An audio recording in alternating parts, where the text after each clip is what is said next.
think we got an echo. I think I just fixed it. I had two me in the stream by accident. Sorry about that, guys. I was trying to figure it out before I went live. I was having an issue. Stand up, New York Giants fans. You're not going to get my typical intro, being that there's not a whole lot to be excited about right now with this franchise. The season's finally over. I told you guys yesterday when news came out, I was going to go live and go over exactly what the New York Giants did.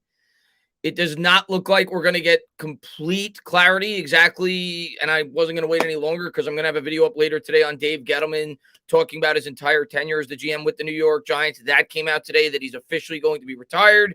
Nothing has officially come out yet on Joe Judge, but Josina Anderson of ESPN, and I'll pull up all the quotes, is reporting that, at least according to her sources, and let me pull up the quote right now for you guys so you guys can see it.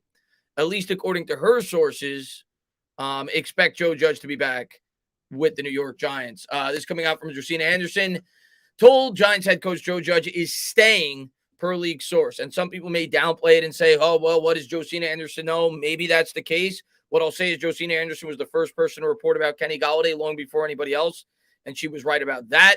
I'll pull up the official wording that came out from John Mara as well as Steve Tisch ownership regarding the franchise and everything else. You guys know my opinion on the matter right now. I think you know my opinion. I think I've been very clear with what I think the New York Giants should do, and I don't think they're going to do it.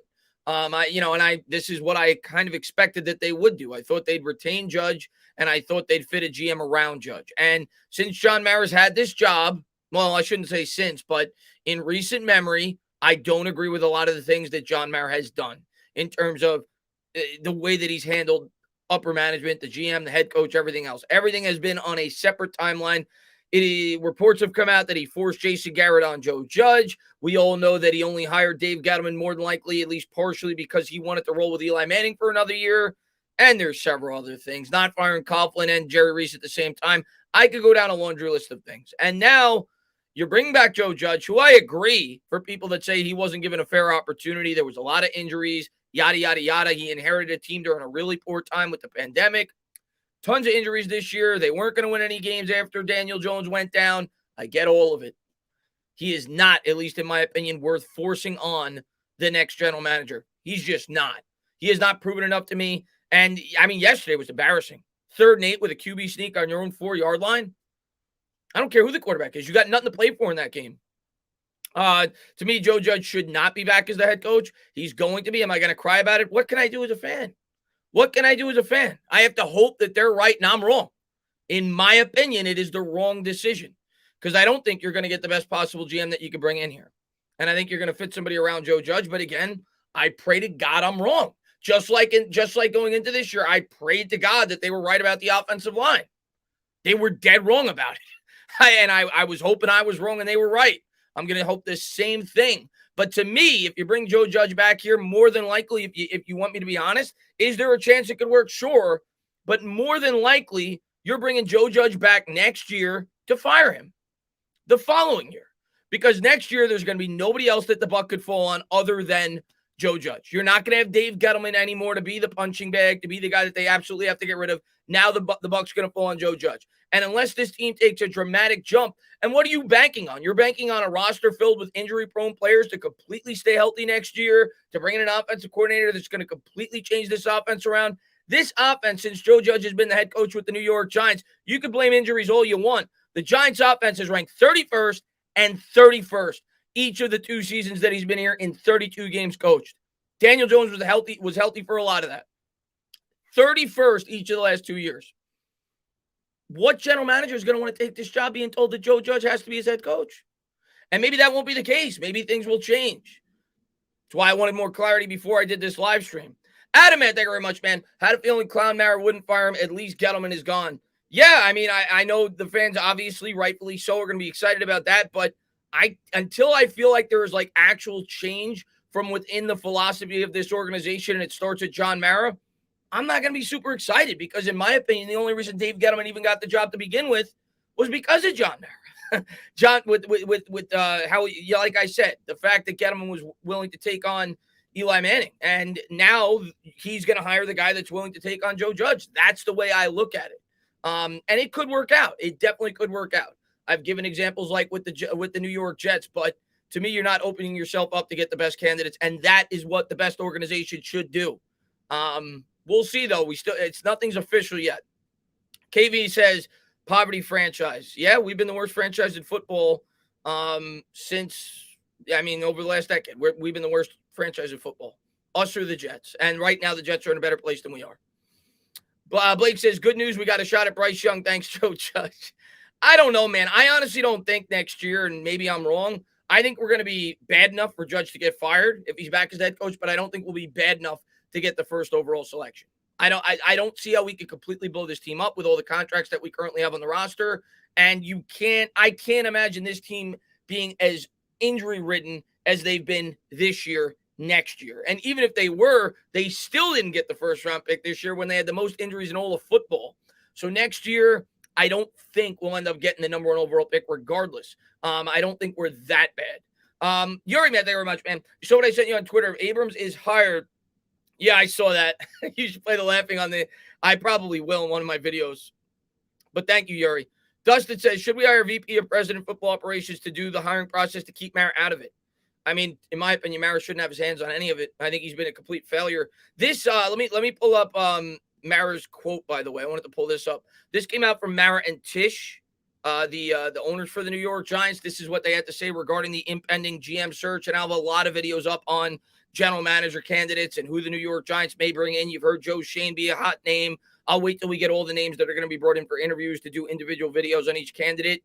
But this came out from both owners for the New York Giants. There will be a comprehensive search for our next general manager, said Mara. We are looking for a person who demonstrates exceptional leadership and communication abilities, somebody who will oversee all aspects of our football operations, including player personnel, college scouting, and coaching. Added Tish, it's an understatement to say that John and I are disappointed by the lack of success we have had on the field. We are united in our commitment to find a general manager who will provide the direction necessary for us to achieve the on-the-field performance and results we all expect.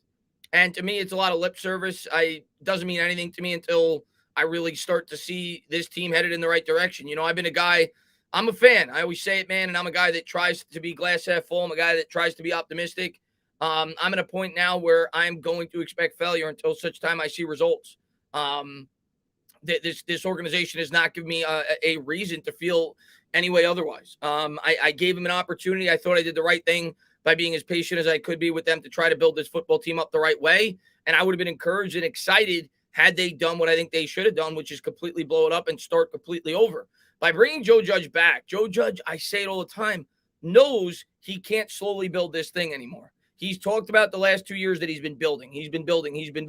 Well, now you're going to have a head coach that knows he has to try to save his job next year. And if they bring in a GM that's trying to work with him, Joe Judge is going to try to do everything in his power to make this team as good as he possibly can in the immediate future. He's not going to have the long-term thinking, which at this point in time is what the New York Giants should be thinking. This team is nowhere near ready to compete for a Super Bowl. Even if we stay completely healthy, this team would be lucky to sneak into the playoffs. I don't know, man. We'll see what happens this offseason, but I definitely don't have a lot of hopes going into next year, especially if Joe Judge is back as the head coach. Dustin says, should we hire Oh, I just read that. Yeah, my answer would be yes. I would want to take as much power as I possibly can away from Mara. Pimp named Slickback says, start scouting quarterbacks, Chris. I'm telling you, Judge is going to force quarterback for job security. Let's pray one of the quarterbacks are good and we take a tackle too.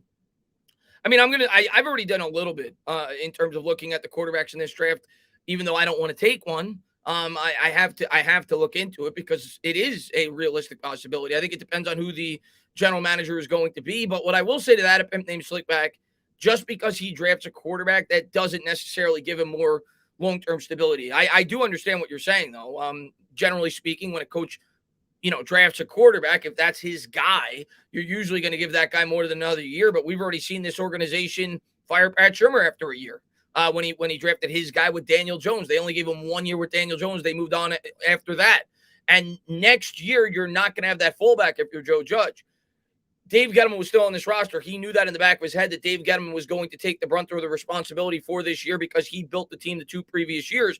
Once you move on from Dave, which obviously has happened now that he's retired, Joe Judge is the next guy in the chopping block if he's back with this football team. And if the team wins 5 games next year, if you draft a rookie quarterback, I would have to think Joe Judge would be fired. There's no way you could sell the fan base on no more changes after next year if this team wins another 5 games. And if you draft a rookie quarterback, how could you expect this team to win any more than 4 or 5 games? And Joe Judge has to know that going into next year. So part of me thinks it's less likely we would draft a quarterback, and more likely he may be aggressive and try to bring in a proven commodity in terms of, I don't know, a guy like Russell Wilson, so on and so forth. Not that I think it would happen, but that's just my mindset on it. I don't think drafting a quarterback will necessarily buy him more time, but I'm definitely going to do a lot of research on the quarterbacks. Room says, seeing Gettleman go is the highlight of the season. I mean, yeah, I understand. Fans definitely should be excited about that. It signifies some change at the general manager position. But if they don't bring in a good candidate and a guy that's going to be allowed to make the decisions that he feels are the most important for this organization, it's not going to mean a whole hell of a lot. And that's what I worry about more than anything, man. I want them to bring in the best possible GM they could possibly bring in, and I want him to have full say. Your boy says, Joe Judge, coach of the year next year. Let's go. I hope you're right and I'm wrong. I hope you're right and I'm wrong, my man. I really do. I hope he goes out there and he's the next Bill Belichick. He's the next Bill Parcells. I never claim to be right all the time. I just state my opinion. Sometimes I'll be right. Sometimes I'll be wrong. I was right about the offensive line going into this year. I've been wrong about several other things. So I will hope if they bring back Joe Judge, which it looks like they're going to, he has an incredible jump in year 3. And this team hits the ground running and they win 17 Super Bowls in a row. Do I think he'll win coach of the year next year? More than likely not. But I hope you're right and I'm wrong. Morris says, if they find a GM who they really like, but who is unwilling to work with Judge, do you think they could still fire Judge based on that? Anything's possible. And I would hope that would be the case. But you look at all the other teams today. Chicago Bears, gone. Miami Dolphins, gone. Denver Broncos, gone. Complete sweep. The other thing you do, if you wait to decide whether or not you're going to move on from Joe Judge till you conduct the end of your GM search, if you ultimately decide to move on from Judge, a lot of the head coaches are already going to be hired. These teams are going to get a head start on the New York Giants in terms of the head coaching search. So to me, if they are questioning whether or not they should move on from Joe Judge, they should have after 2019, they should have started from scratch. Once they fired Shermer, they should have started from scratch. They should have also fired Gettleman. I was on board with giving them both another year and then blowing it up if it didn't show significant progress in 2020. But once you fired Shermer, you should have fired Gettleman. You now have the opportunity to do the same thing again. Is it fair? No, it's not. It's not fair. Joe Judge was not dealt a fair hand. I completely acknowledge that and understand it. But is it the right thing to do? In my opinion, it is. But yeah, I mean, if the Miami Dolphins fired Brian Flores, and I understand that it has a lot more to do with more than likely how his relationship with the front office, similar to the way that Jim Harbaugh was fired. I know that he's had trouble with some of his coaches since he's been there with the Miami Dolphins. But if the Dolphins were able to fire Brian Flores after he won 5 games in a year in his rookie season in which they weren't supposed to win 1, they won 10 games his second year. They win 9 games this year after starting 1-7. Joe Judge talks about how the players don't quit on him. Brian Flores got his team to win 8 out of their last 9 games. They beat the New England Patriots in a game that meant nothing for them and everything for the New England Patriots, and he got fired. What are you telling the fan base if you retain Joe Judge in a year in which they got completely blown out? I understand it's not all his fault, but he still is way too conservative as a head coach. He still makes a lot of boneheaded decisions, and he has not instilled any confidence in this fan base going forward. Had a GM been brought in with him in 2020, I'd feel completely different about this situation. But the fact that you have the opportunity to bring in the GM and let him start from scratch and build the team that he feels he should, the way he should, I think they're doing it ass backwards. I really do. Anthony, Matt, very much. Will Joe Judge quarterback sneak next season? I think Joe Judge may quarterback sneak on every play next year. 1st and 10, 2nd and yeah. I mean, if he was willing to do it in that situation, he'd be willing to do it in any. Sean, Matt, very much. If the previous head coach was here for 5 years, would Joe Judge still have a job? Probably not. I mean, we don't know for sure, but probably not. No. If he was in the same spot that McAdoo was. Now, granted, McAdoo did a lot of things to get himself fired. We know the whole story. But if he was in the same spot that McAdoo was and he was replacing Tom Coughlin, okay, and the team performed the way that they had and they decided they were moving on from their GM and their GM was retiring, no, I think he'd be fired, just like McAdoo was. The only reason he may keep his job is probably because they fired the last 2 coaches after 2 years. And to me, that's not a good enough reason to keep a head coach. especially when you're looking to acquire the best GM you possibly can. That's just my opinion on the matter. Met says, get my loaded elbow pad. Someone is getting knocked out. What's up, Mets? And McCann, what's going on, man? Did you see Ryan Clark this morning on? I did not. I did hear that a lot of people on ESPN were destroying Joe Judge, but I didn't see it though. But I'm sure they said nothing but horrible things about him. The mass media since Joe Judge went on his 90-minute or 11-minute rather rant has been going after him, and deservedly so. He didn't look very good in that. But yeah, I mean, what can you? Somebody in the chat tell me, convince me. Why is it a good idea, other than telling me that you can't fire another head coach after 2 years? Give me another reason why Joe Judge should be the New York Giants head coach next year. Give me another reason. How is it more helpful than harmful? Because to me, I could give you several reasons why I think it's a bad idea. Give me a reason. Give me a reason. I would love to know. Give me a reason. There's been no progress. He said the loyal fan base deserves better. I'm gonna read the chat and see if somebody can improve with an elite OC. Okay. Okay. At least it's a reason. Bronx says I can't. Okay, here we go. Joe Judge had 2 good drafts and 2 good free agencies. He had 1 good free agency. He had 1 horrible free agency. What about this year's free agency was good? He had 1 great free agency, which Dave Gettleman needs credit as well, by the way. But he was the head coach with the New York Giants, they had 1 great free agency. This year's free agency, Kenny Golladay, $72 million. And I know and most Giant fans were excited when they made it. How does that move look right now? Paying him $18 million a year. Logan Ryan, 3 years, $30 million. Kyle Rudolph, 2 years, $15 million. He had 1 horrible free agency this year.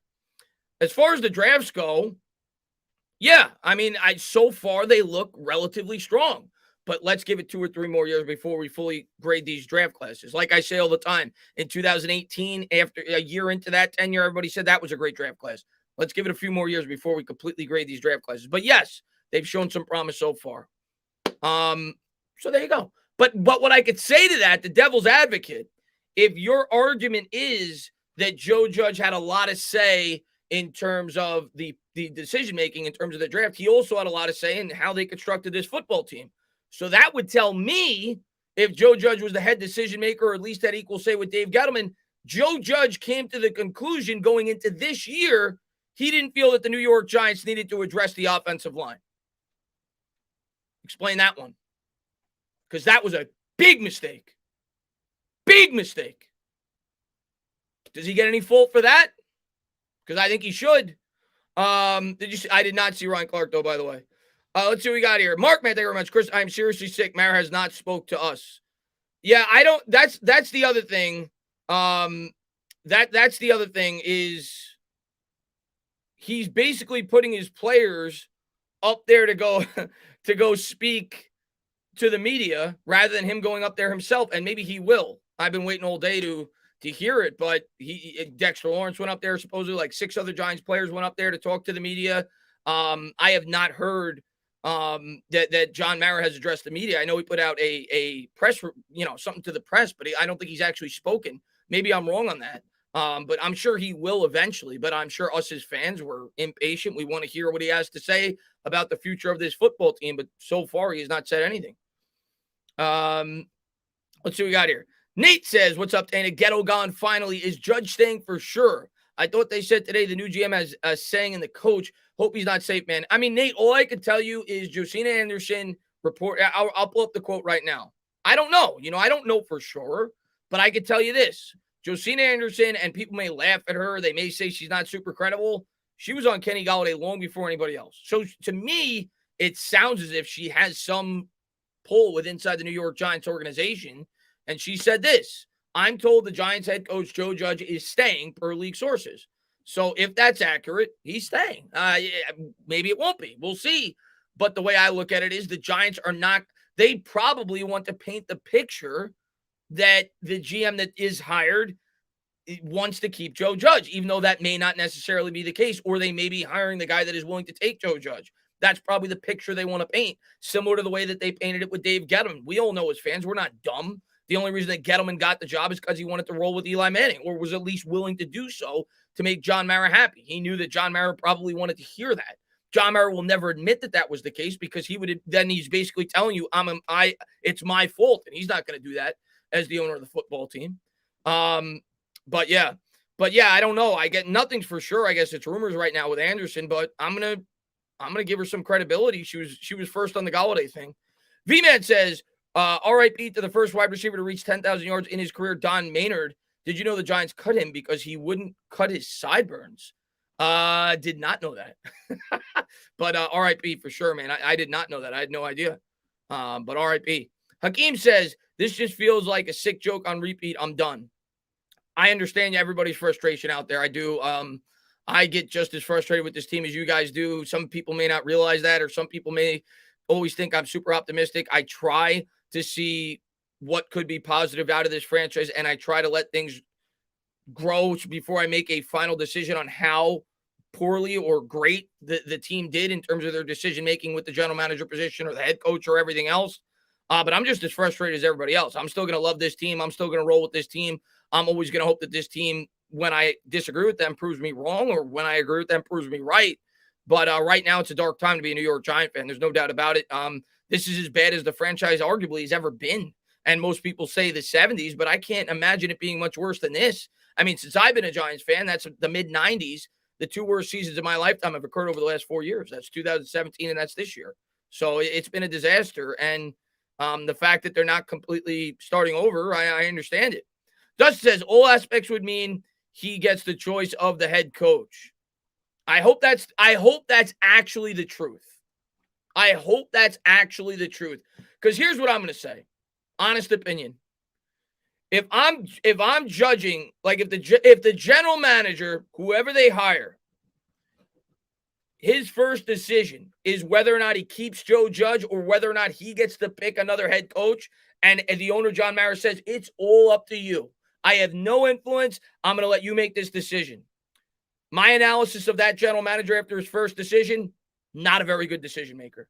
There is no way you could convince me that Joe Judge is better than Brian Flores or several other potential coaches that are out there in the open market. So if this general manager has full say in terms of choosing his head coach and he decides that Joe Judge is the best option, my answer to you is he's probably not a very good general manager. And I don't think that'll be the case. I think Mara wants to roll with Judge. And I think the general manager that takes this job is going to have to accept that for a year. That's what I think is going to happen. Somebody said Adam Schefter. Hold on one second. Let me check Adam Schefter. Hold on.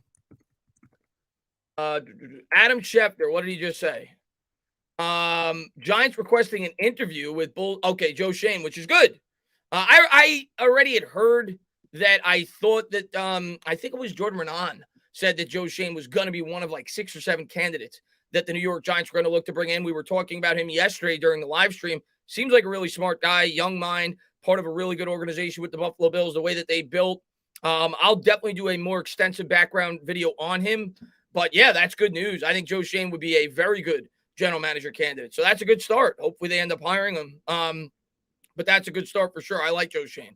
And hopefully he can come in here and get the job done if they do hire him. I think that's a good candidate. Bill says, Mara should not fire Joe Judge now. He should hire the best GM available and simply tell him he has final say on the head coach. New GM decides Judge's fate. And Bill, I'll tell you this. If I honestly believe that the new GM did have final say on Judge's fate, I would agree with that assessment. I have my doubts. Based off of things I've seen in the past with the way that this team is operated under John Mara over the last 5 or 6 years. But I mean, yes, ideally, I agree. Let the GM make that decision. I agree. But Bill, man, thank you so much, man. Let's see. Cheese Whiz says, Mara's a coward making his players speak for his decisions. I'm buying a Ravens hat and selling my Giants gear. Sorry, you have to cover the... no, man. I'm never going to do that. I love this team to death.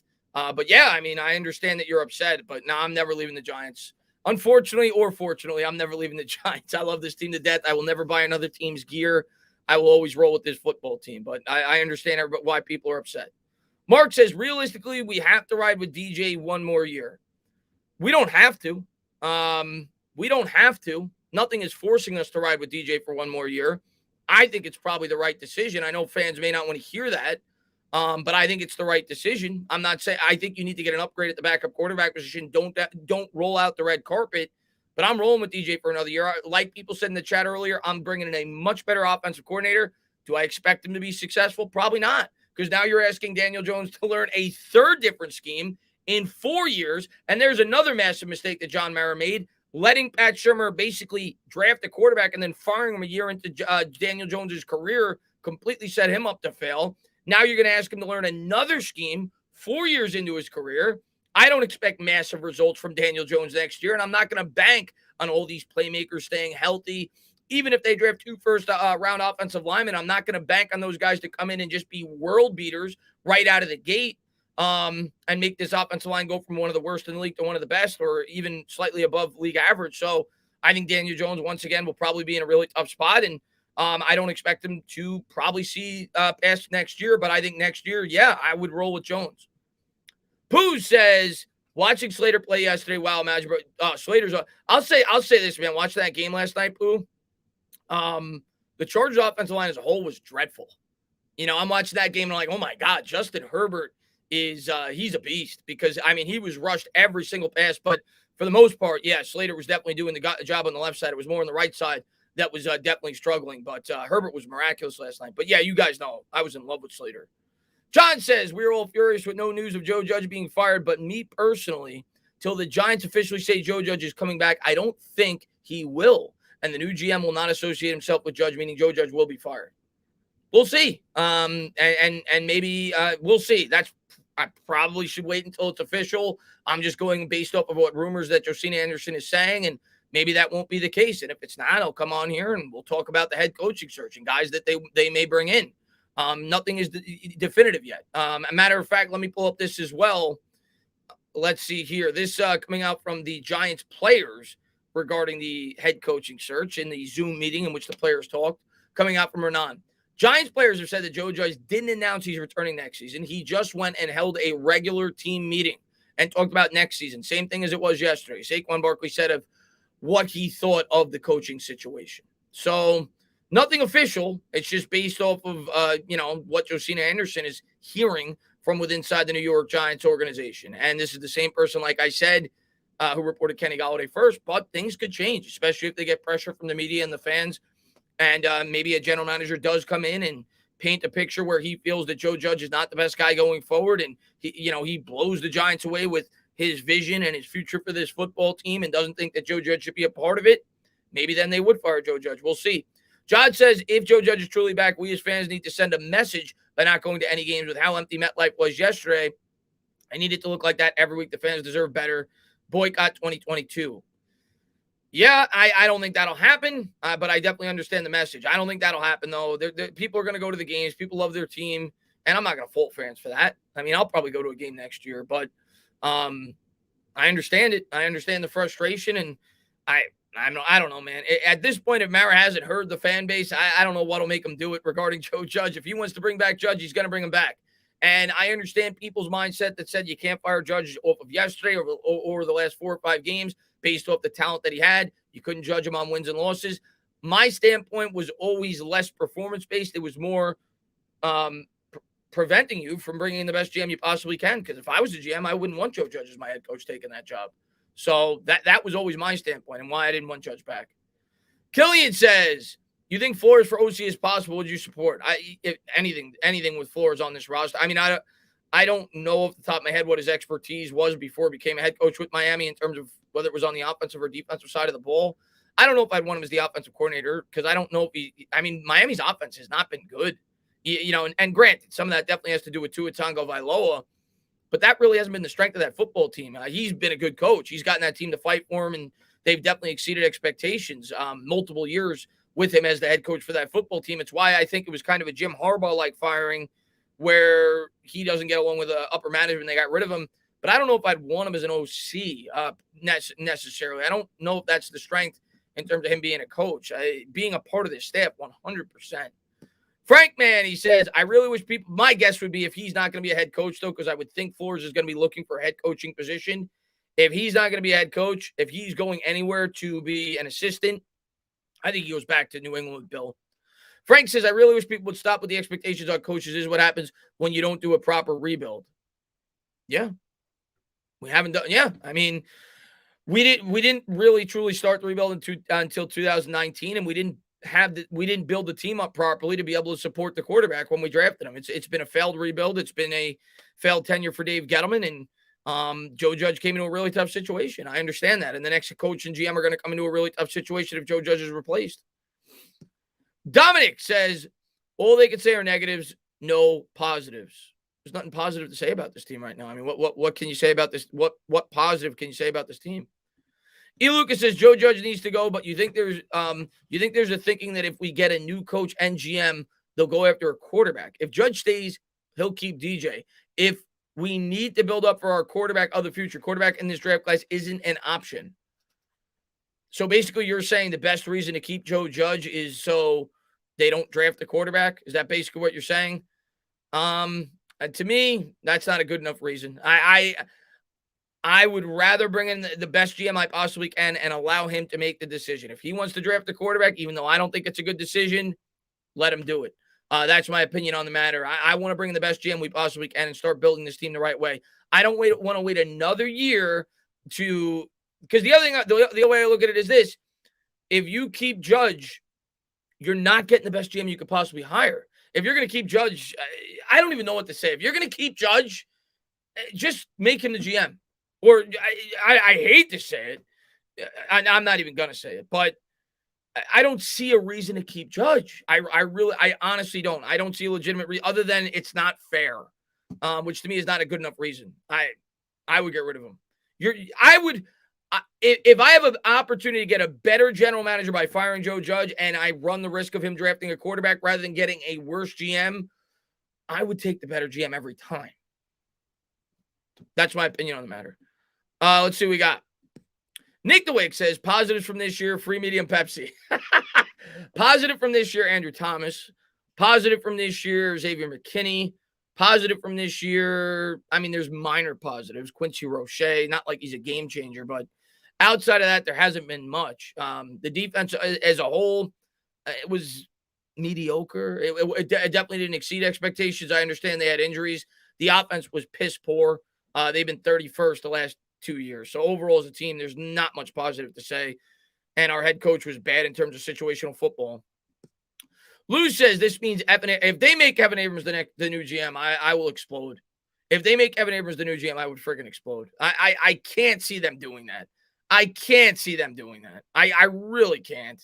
I always knew Joe Judge was a possibility, and I kind of expected it. At least up until the last 2 weeks, and then I was kind of more 50-50. So I'm not like shocked if they bring back Joe Judge. I would be shocked if they hired Kevin Abrams. That to me is indefensible. They can't do that. I don't think they will. Keith says it's all bad. The team, staff, front office, hell, the field stinks. It's being hit in the artery and can't stop the bleeding. God help us all. Yeah, I mean, the turf, that's another thing we talk about all the time that Mara, that's the first. John Mara, if you're listening, which you're not, you got to fix the turf, man. I mean, the New York Giants turf is a disaster. We've had so many injuries with this team over the last 2 or 3 years. Opposing teams have come to our field and complained about it.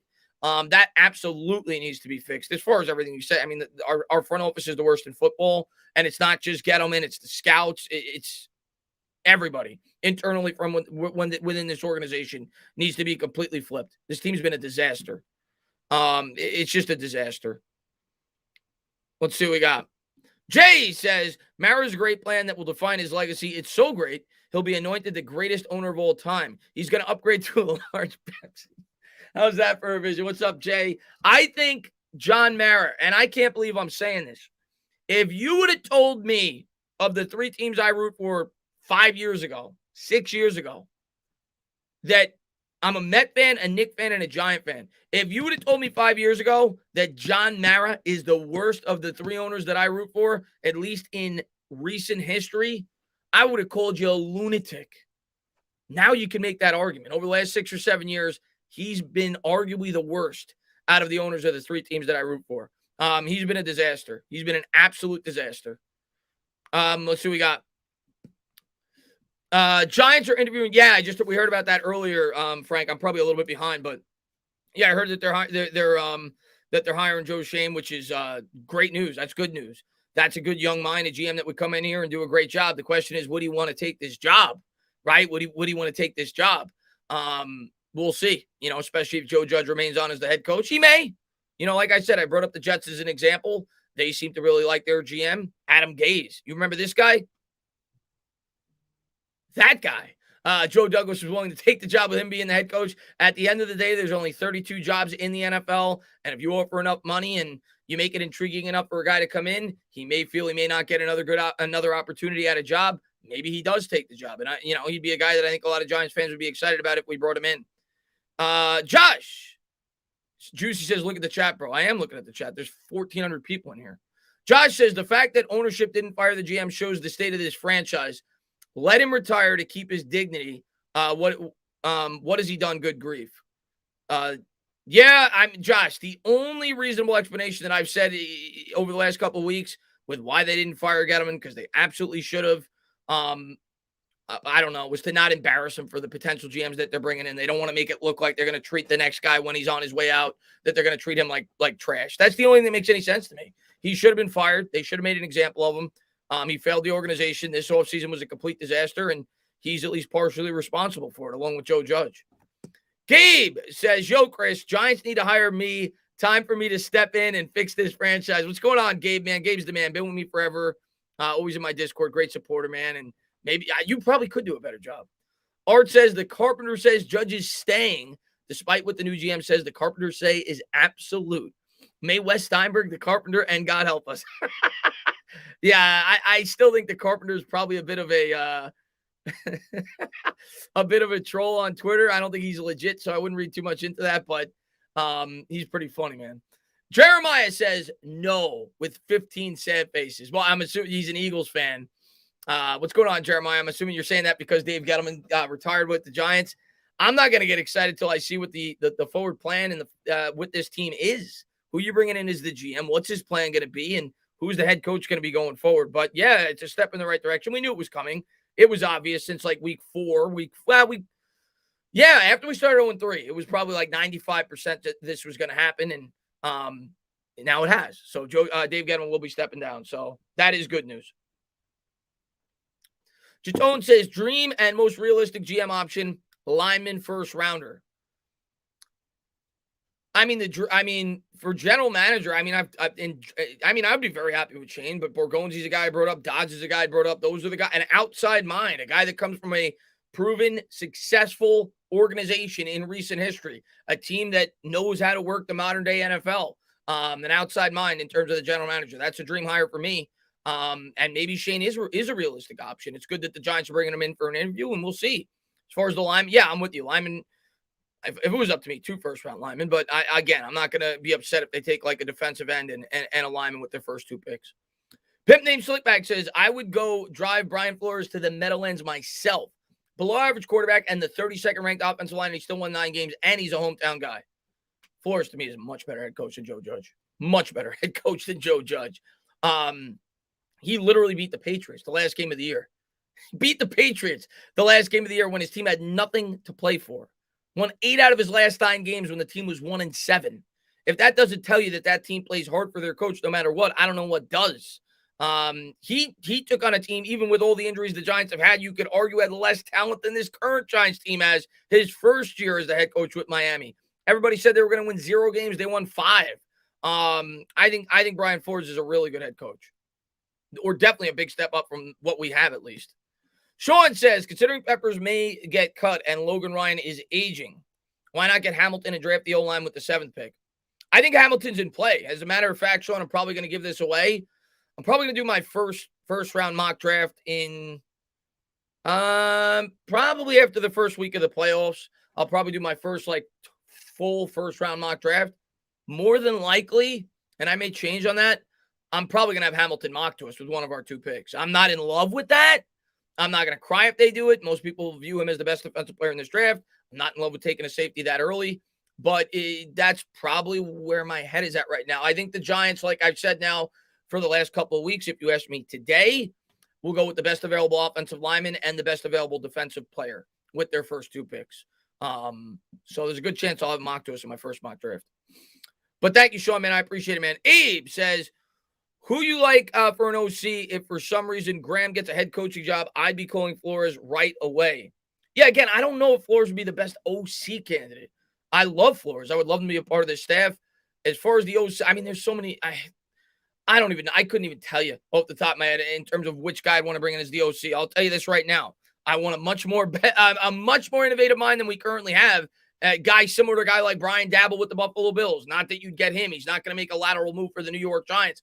But bring in somebody here that has a grasp on the modern day offense in the NFL that's able to scheme guys open. A guy that could build around Daniel Jones. Not somebody like Jason Garrett. I'll tell you that right now. And we'll see. We'll see if Joe Judge is even back, if they hire somebody from within the staff, or if they hire an outsider. Better not be Freddie Kitchens. I'll tell you that right now. But I don't know if Flores would be a great offensive coordinator. Dan says Gates left guard next year and Linderbaum Linderbaum's a center.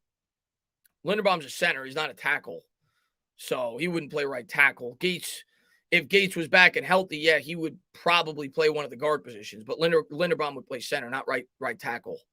Right tackle in this draft, you're looking at Eicham, you're looking at Charles Cross, you're looking at Evan Neal. Those are the 3 possibilities in the first round right now.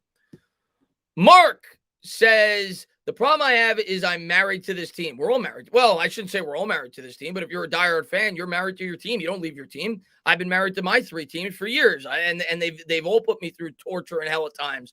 If you're a Giants fan, you're a true Giants fan, you stick with them no matter what. And if you've stuck with them over the last 4 or 5 years, well, you'll probably stick with them forever. So I'm not going anywhere. Alien says, I think the Giants will only hire GM under the terms that Judge is kept as a head coach. Either that or the new GM might be handpicked by Judge himself. Shaking my head. Yeah, if Judge handpicks the GM, that's ridiculous. That's ridiculous. He's done nothing to earn that. And obviously he would pick the guy that would give him the most long-term stability. So that would be a disaster. Based off of what Mara had to say, and I don't know if it's the truth or not, it would lead me to believe that Judge will not have that much of an influence in terms of the general manager that they hire. And I hope and pray that's the case if Joe Judge is back as far as the head coach goes. But I don't want Joe Judge having any say in terms of who the general manager is going to be. I don't think he's earned it, and I don't think that should be the case. Jay says, Tyler Linderbaum and Eicham with our first 2 picks. Nothing else is more important than our O-line. I agree. I don't care who the GM is. If they take 2 linemen with their first 2 picks, again, it's not a must. It's what I'd prefer. It's not a must. If you're in love with the defensive player, I completely understand it. But for me, I don't care who the GM is. If the Giants do that in the draft, I will be thrilled. They take an upper echelon right tackle prospect and an upper echelon interior offensive lineman prospect, I will be thrilled. I think it's something that we need to address, and we need to get it situated as quickly as possible. That way, when the new quarterback comes in, he's got a stable foundation. Peter says, sick to my freaking stomach right now. I think a lot of Giants fans are. Pete, man, what's going on, man? Thanks for popping in. And check Adam Schefter. I don't know if we posted something new. I could be behind, but I'll check again. Yeah, I think that's what you mean. The Joe Shane thing, I already knew about that, if that's what you're referring to. And I think that's what you're talking about. I already knew about the Joe Shane thing. Oh, man. What's going on, Nino Hustle, man? Thanks for popping in, buddy. Pimp Name Slipback says, Mara is dumb. If you hire a smart GM and a new head coach that we buy into, you'll see packed stadiums on happy fans, even if we win 5 games. We just want hope. Yeah, and I think that's why a lot of fans want to draft a quarterback, because they just want hope. I just don't think it's the right decision. I really don't.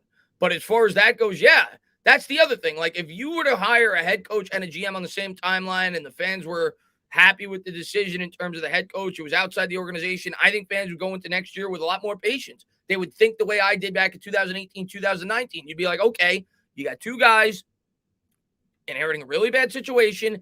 I will give them, you guys won't. I know after 2 years, you guys will be going bananas.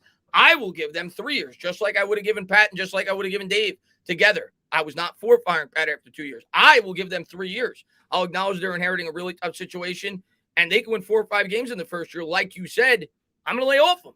I'm going to be like, okay, they're building. They brought in somebody from the outside. He's building the team the way that he wants. He brought in the head coach to pair up with him. But if you keep Judge, you can't sell me on that. I can't sell you on that. I can't tell you that. Joe Judge has told us for the last 2 years he's building. If you then knock it all down, what have you been building, Joe? What have you been building, Joe? How as a fan could I go into next year with Joe Judge as my head coach and say to you guys, yeah, if they win 4 or 5 games, we're going in the right direction. If you bring Joe Judge back with a new GM, Joe Judge has to make the playoffs to keep his job, or at least win 9 games, 8 or 9 games to keep his job. So to me, I'm with you, man. I think it would be much smarter to bring for that reason as well, to calm down the fan base, to make the fan base feel like, okay, there's some direction with this football team. Again, you're putting the head coach and the GM on a different timeline. Will says, Dolphins fan here, if you were to get Flores, the problem is he cannot hire the offensive coach. He had 7 fires in 3 years, and he's very stubborn. Well, I think that's the big knock on Flores. I think that's the big knock on Flores is he's been tough to work with, in the past, and that is probably why he lost his job. You've seen a big turnover rate with the head coaches. With his assistant coaches, rather. A number of them have come to the Giants, Patrick Graham being one of them, Jerry Shaplinski being another, and he's constantly flipped over his coaches, and that probably has something to do with it. He's probably hard to work for in terms of the coaches on his staff and upper management with the general manager and the owner, and that's probably the main reason why they moved on. Will, Matt, very much. Did you see the news about the Buffalo guy? You know me. Yeah, no, Will, I'd be ecstatic if we got Joe Shane. And I think Justin from Talk of Giants was the first one to put me on to him, but listen, the Bills, I did a video 2 years ago talking about how the way they built their team was brilliant. He has a lot to do with it, and I will talk further in detail. I'll probably have a video up on him tomorrow because I think I'm going to do a Dave Gettleman video later today talking about his failures and how much he let me down. But I'll probably have a video up on that tomorrow. I think Joe Shane is a really intriguing option as far as a general manager candidate goes, and I think it would excite the fan base for sure. Ignacio says pain. Yeah, I understand, man. Brandon says they're interviewing Joe Shane. Sorry, guys, man. I'm sorry I'm getting to these late, man. But yeah, I did hear about it, and that's good. That is good news. That is something, in my opinion, to be excited about as a fan base, because as a fan, I acknowledge I'm never going to get everything that I want.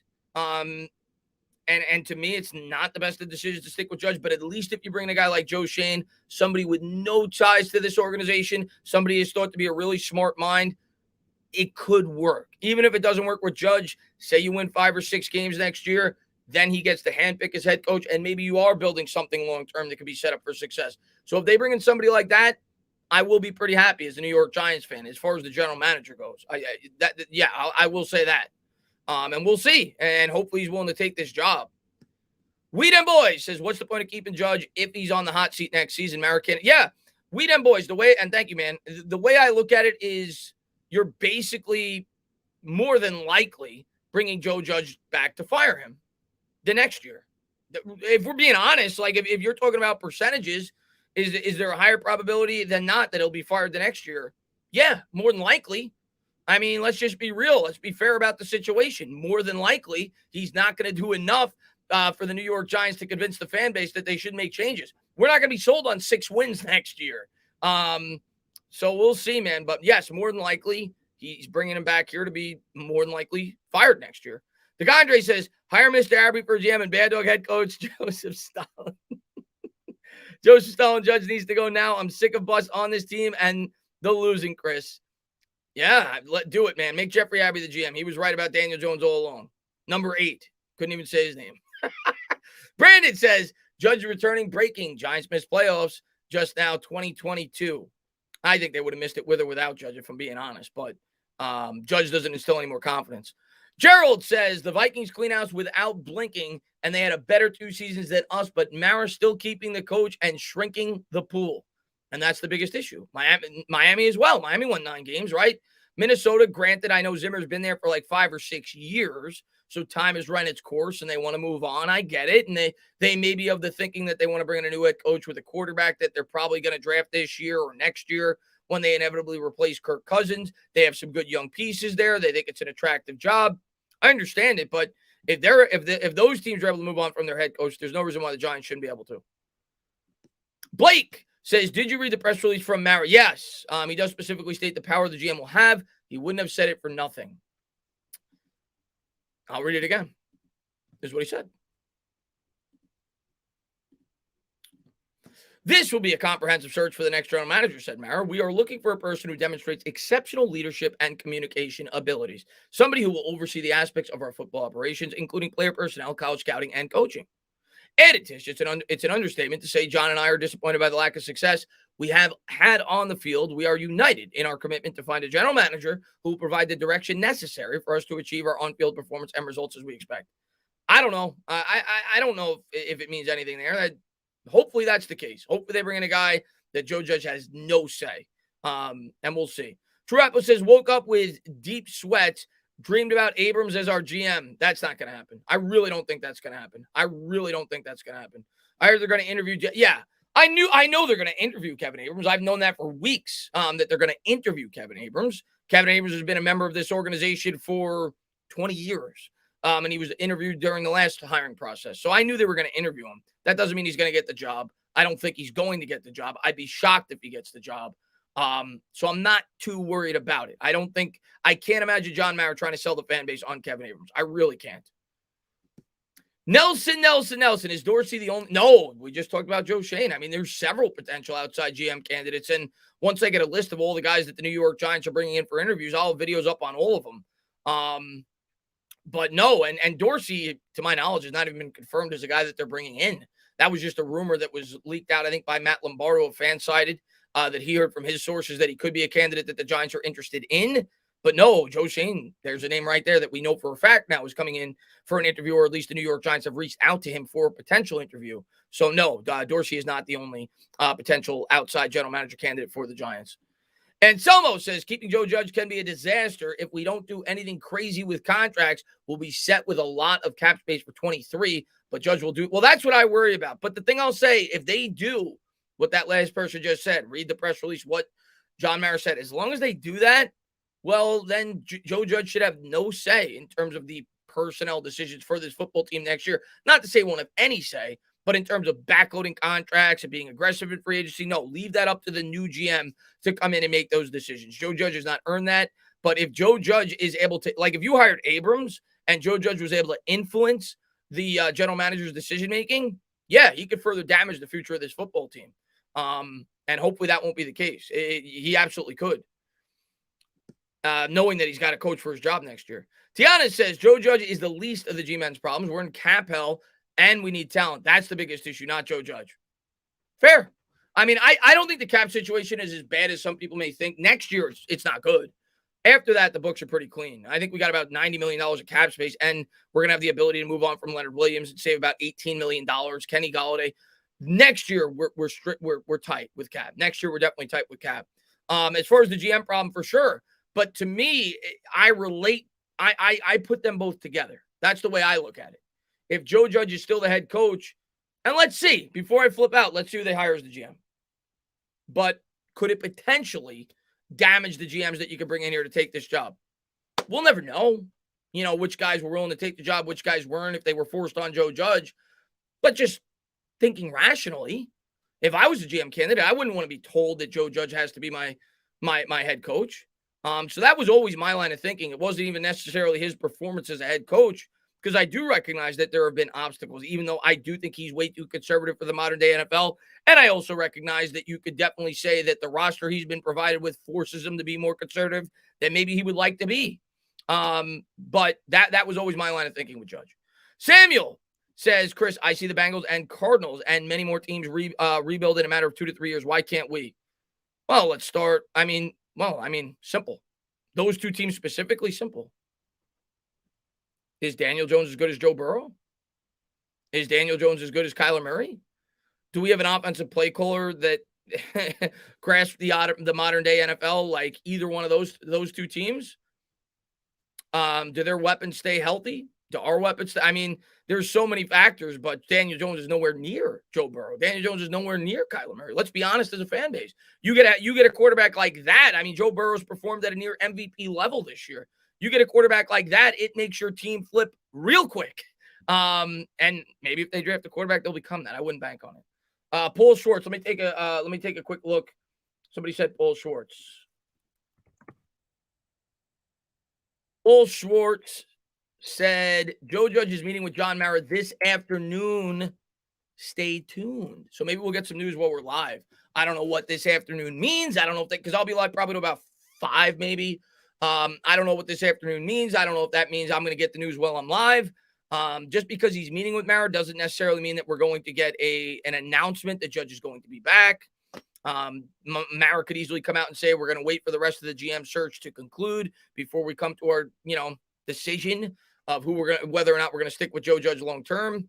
But we'll see. So apparently Joe Judge today will meet with John Mara. And my guess would be it's a sales pitch. And somebody said this, I think it was Mike Garofalo said this. I saw it on ESPN. He said that back in 2006, Tom Coughlin was in a very similar situation, even though I don't even think it's comparable because the Giants went to the playoffs in 2005 and 2006, and Tom Coughlin had credentials. The guy went to 2 AFC title games with the Jacksonville Jaguars, so I don't put him on the same footing as Joe Judge. But he said he was in a very similar situation, and Tom Coughlin went to ownership, and they had a meeting, and then Mara did not announce until 3 days later, while they were conducting the GM search, that they were going to stick with Tom Coughlin to be the head coach in 2007. So my line of thinking is that's probably going to be a sales pitch from Joe Judge to try to sell John Mara on that, whether or not he should be the head coach going forward with this football team. What is going to be his plan, his course of action, what's his vision, and where does he see this team going forward?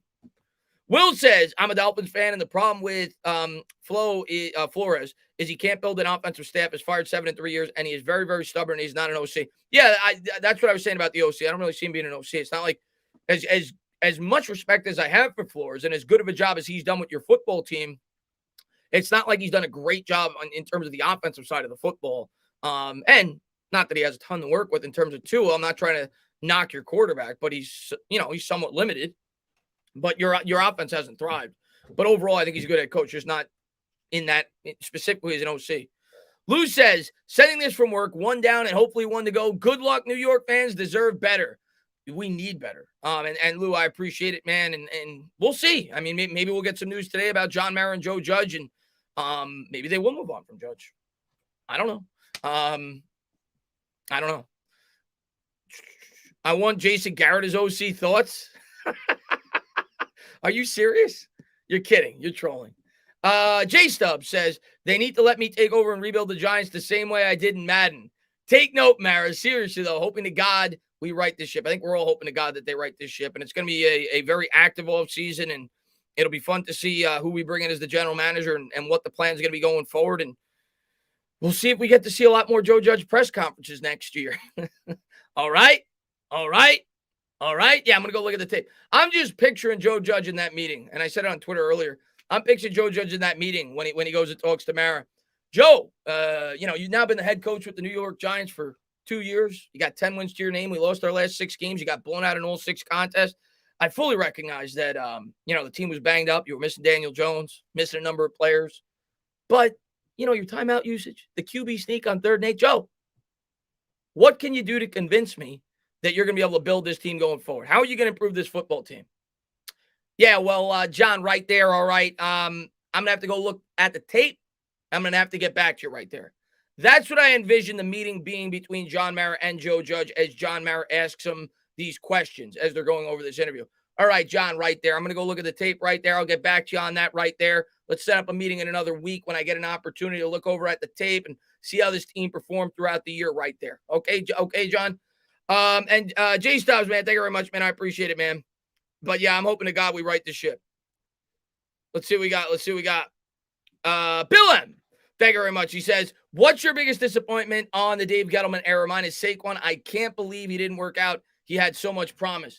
My biggest disappointment with the Dave Gettleman regime, listen, I gave Dave as much of a chance as I felt like I could have. My biggest disappointment, listen, 2018 was beyond a disappointment. 2018 was a failure of the epic proportions, okay, in terms of not trading down, yada, yada, yada, not starting this rebuild when they should have. So that's the obvious answer. So I'm going to leave that out because the way that I tried to reason with myself as a fan when I was like, okay, I have to give this guy more than 1 year was in 2019. They're starting the rebuild. I'm going to judge him going forward. Even though they completely screwed up in 2018, I said to myself, okay, that was heavily John Mara influenced. Let me be as fair as I can and give Dave a real chance. This year was my biggest disappointment with Dave Gettleman. This year was my biggest disappointment after 2018. Not because of the results. Obviously, we had raised expectations. The fact he ignored the offensive line when this guy came in and said from day one, we're going to get the Hogs. I can't do a Boston accent. We're going to go get the Hogs. We're going to fix the line. The team's built in the trenches. This guy put faith in Matt Peart, who couldn't beat out Nate Solder for the right tackle job, and Shane Lemieux, who had the lowest PFF grade of any guard in football, to be two starters on this offensive line going into the year before any injuries. And he didn't draft a single offensive lineman. This year, outside of 2018, is by far my biggest regret of the Dave Gettleman, my biggest disappointment, rather, of the Dave Gettleman era. His failure to address the offensive line in a draft where it was so apparent to every member of the fan base that they needed to address the offensive line. Great, you got Kenny Golladay. Great, you got Kyle Rudolph. Great, you got John Ross. Great, you're getting Saquon Barkley back. Who the hell is going to block for him? Oh, we're going to put Matt Peart out there. We're going to put Shane Lemieux out there. It's going to be fine. To not address the offensive line at all in this draft was his biggest failure, in my opinion, post-2018. Disaster.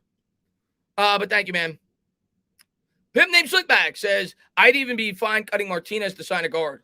I think there's a possibility we cut Martinez. I also think there's he let Zeitler go as well. I also think there's a possibility that we could extend Martinez to lower the average cost. I don't know which way they're going to go with that, but I don't think he's going to be back on his salary. I'll tell you that right now. Somebody said Ryan Pohl. Dan Duggan tweet. Let me take a quick look at Dan Duggan. Hold on one second. Dan Duggan. What did Dan Duggan say? Giants coach Joe. That's 6 hours ago, so that's not. Okay. To circle back on this, because I'm sure my mentions have been full of fake news claims, seems like there was some semantic confusion. Judge and Mara spoke this morning about meeting this afternoon. My sense is these discussions could extend into tomorrow and possibly beyond. Okay, so apparently Judge already met with Mara this morning, according to Duggan. They're meeting again this afternoon, and he thinks it's possible this could be a 1 or 2 day fiasco. This feels like the Kenny Golladay vibes. Remember Kenny Golladay this past offseason when Kenny Golladay had to have a slumber party with the New York Giants for 3 days where he saw every doctor in the metropolitan area before the Giants came to the conclusion that they were going to sign this guy? It's got those kind of vibes to it, according to Duggan, that they've already had a meeting this morning. They're going to have another meeting this afternoon. They're going to have another meeting tomorrow. They're going to have breakfast. They're going to have lunch. They're going to have dinner, yada, yada, yada. So this seems like it could be more than a 1 day fiasco. Irish says, get ready for one more rocky season with Joe Judge and Daniel Jones. They will both be gone next season. New GM will have say after next season. Well, the new GM should have say now. If you want to bring in the best GM you can, he should have say from the start. Now, if he sticks with Jones, that's what I would do. So how would I ever complain about that? I would definitely give Jones another year and try to get a more modern-day offense in here and improve this offense around him and set up the offensive line accordingly for Jones and more than likely the next quarterback that you're going to draft to replace him. So I think that's the best decision if he were to decide to do that. As far as Judge goes, I'm leaning that that's probably going to be the case. But I do think, like X-Man said, I do think Shane would be a great choice. Who is currently the Bills' assistant GM. Mike Dixon says, I would hire you for GM. No, you wouldn't. For GM at Dana, but you would have too many hogs for you. You may be hog playing quarterback. You the man, Dana. What's going on, Mike Nixon, man? I would give you guys one promise if I became the general manager and nothing else. We would have a good offensive line. That I would give you that promise. Nothing else. Maximus, man, thank you so much for the 99-cent donation. Word, man, thank you very much, man. Pretty damn obvious we need to address the offensive line. That's the most obvious thing on God's green earth. That to me is by far our biggest need right now. And it's been our biggest need for 12 years. So hopefully they finally get it done this year. And the fact that they completely ignored it this year and we had all the injuries that we did on the line leads me to believe that they have no choice but to heavily focus on the offensive line in this year's upcoming draft. When you factor in the fact that Will Hernandez is going to more than likely be gone, the fact that Nick Gates now has had 7 leg surgeries, all the injuries we've had on this offensive line, Matt Peart not performing well. You're going to have a GM that has no ties to any of these players. I don't even think it's like a debate. I don't even think it's a question if it's going to happen. It has to happen. It has to happen, and I think it will. Let's see what we got. Abe says, go offense first 2 picks. If we have a competent offense, the defense will be able to rest, and I think we would be in a top half of the league of D. I agree with that. If we were healthy and we brought back the same defense we currently have, I do think we would be top half in the league in D. We definitely would be if we had a competent offense, if we could run the football, if we were able to pick up first downs, score some points, win the field position battle, win the time of possession from time to time, didn't call QB sneaks on 3rd and 8. I do think if we had an offense that was even approaching league average, we would have a good defense at least. I agree with that, but a good offense helps a good defense. Helps the defense, rather. J-Stub says, for me, I'm all for 2 top offensive linemen or 1 top offensive lineman and 1 top defensive prospect. Either way, I'm okay with it, but we better take at least, we have no choice but to take at least 1 offensive lineman. Like I said, we have no choice. And in my opinion, if we only take 1 in the first round, we have to take another with that second round pick. We have to. We have 1 NFL offensive lineman in terms of a starter, as far as I'm concerned right now, that I can depend on. Who else can you depend on? Somebody in the chat, tell me. Who else on this roster can you say for a fact going into next year, that's a guy, yeah, that guy could be a starter for us next year? Who? Outside of Andrew Thomas. So don't tell me Nick Gates. Nick Gates has 7 leg surgeries. Don't tell me that Nick Gates. Don't tell me Matt Barrett. Don't tell me Skura. Who? You have got to draft 2 early offensive linemen next year. You've got to. And I also think that you more than likely, I think that they'll probably sign a somewhat cost-effective interior offensive lineman to kind of replace Will Hernandez as like a stopgap. But they absolutely need to draft 2 offensive linemen. Shane Lemieux coming off an injury, he's a good run blocker, but he'll probably start. Am I thrilled that he's going to be? I don't know. Pete, man, thank you very much, man. Thank you so much, man. Not sure why you would mock us Hamilton. We don't even have a semblance of a functional O-line, and you can't win anything in the league. When I mock, that doesn't mean that's what I want. It's what I think will happen, what I think is going to happen in this league without a good O-line. How is there any argument for taking anything other than 2 offensive line with our first 2 picks? I mean, I agree with you, Pete. That's what I would do. That's what I want them to do. If I was the GM, my draft board would consist of, in the first round, hogs, nothing else. Line, unless, of course, a guy like Kayvon Thibodeau fell, or Aiden Hutchinson, and I thought they could be a generational edge rusher. That's a discussion. But other than that, hogs. That's my draft board. But when I do mocks, I'm not doing mocks based off of what I want. I'm doing based off of what I think is going to happen. And if you ask me right now, you bring in a new GM, I think he definitely takes 1 offensive lineman, and I think he probably takes 1 with that second round pick. But if he's in love with a defensive player, I think he takes the BPA there with one of those 2 picks. That's my honest opinion. So that's what I would have mocked, not what I want. If it was up to me, if I get Evan Neal and Tyler Linderbaum in this draft, I'm drooling.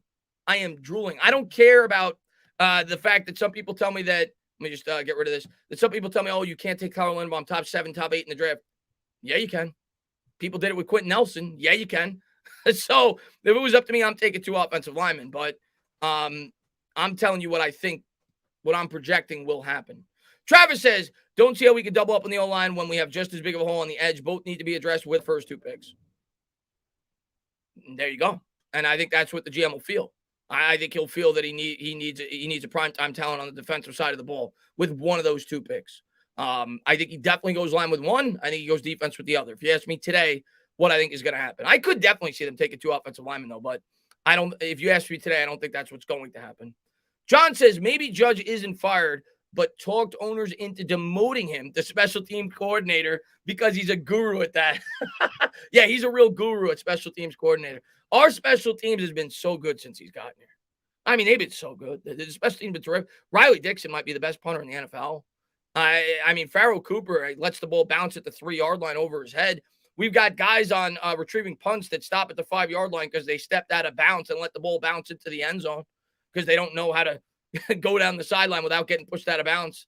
And there's so many other instances. Dexter Lawrence jumping off sides. I know people say he didn't really jump off sides, but there's been so many other instances of this special teams not being good this year. So we've had a lot of penalties on special teams.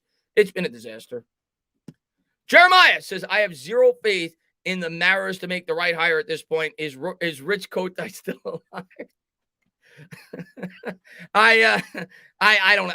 I'm with you, man. It's hard for me to have any faith in this ownership until they give me a reason to. And thank you for popping in, man. How do you feel about Zimmer? I mean, Zimmer's been with the Minnesota Vikings now for how many years? I mean, I looked at this yesterday. Somebody asked me about him. I think it's like 6 years. And he's had some success, 2014 to 2021. So that's 8 years, I think. And he's had some success there. They went to an NFC title game. He's a defensive background. I personally, and I'm going to remain consistent with what I've said, would I be upset if they brought him in for an interview and he impressed him and he got the job? No. I mean, he's a proven head coach. He's had some success in the NFL, but would he be my first choice? No. I would want more of an offensively minded head coach. That's what I want. I know that we're going to be drafting a quarterback or we're going to need Daniel Jones to dramatically improve. Either way, I want to bring in a head coach that could really help this quarterback progress. I think that's by far the most important position for this team going forward. So if it was up to me, I'd prefer more of an offensive-minded head coach. Pimp named Slickback. He says, to me, if and only if a GM is given full control, we are the most attractive spot. You have to clean slate. Cap isn't great, but you have tons of picks to mold. I don't know if we're the most attractive in terms of the head coach, the team's looking for a head coaching position, but I don't think we're as bad as some fans may think because of the fact that you would have the freedom to take your quarterback, whether it be next year or this year or the following year. The fact that we have 2 picks inside the top 8, the fact that we have 5 picks inside the top 85. I think we're a better situation than the Bears, for example. And some people may not agree with that, but if it was a clean slate, the Bears don't have a first-round pick. You know what I'm saying? We have 2. I don't think it's as bad as some fans may think. I don't know if it's the most attractive, but I think that it's not atrocious.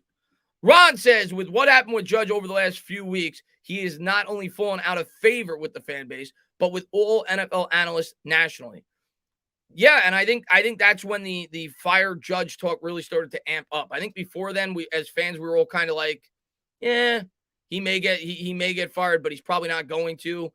Once he had that 11-minute rant and ESPN got a hold of it, Fox Sports got a hold of it, I started to say to myself, okay, this may be going somewhere. But it doesn't look like it's going to. We'll see, and maybe we'll get more news further in the day. But at least right now, it does not seem like Joe Judge is going to be not going to be fired rather by the New York Giants. But we'll see. Pete says this just in: after further review, John Mara has overruled Steve Tisch and has decided to interview Dave Gettleman to replace Dave Gettleman as GM. Pete's trying to give people in the stream a heart attack. British says new GM can't lose keeping Judge. If the Giants miss the playoffs, it's Judge's fault. If the Giants make the playoffs, you're a genius. Heads I win, tails you lose. Good point. Maybe that's the line of thinking. Maybe if they hire a GM, kind of like they did with Judge, how I said when they brought in Judge, they kept Gettleman to try to give Judge a little bit more leeway, a little more time, being that they knew that Gettleman would be the first guy that got the blame. And fans would turn their venom to Judge the following year. And if he wasn't able to prove that he could be a good head coach after 3 years, they'd move on. Maybe it's the same thing with the GM. You give him a year, then he gets to handpick his head coach if Joe Judge doesn't take the major leap up. And maybe that'll be what they say in the interviews. Listen, you got all the say. We're going to roll with Judge another year. We don't want to fire another head coach after 2 years. And if he sucks, we're going to let you handpick the head coach that you want to bring into this football team. You have a year to improve this team, get the offensive line so it's a more attractive destination for an incoming head coach. Maybe that's the line of thinking.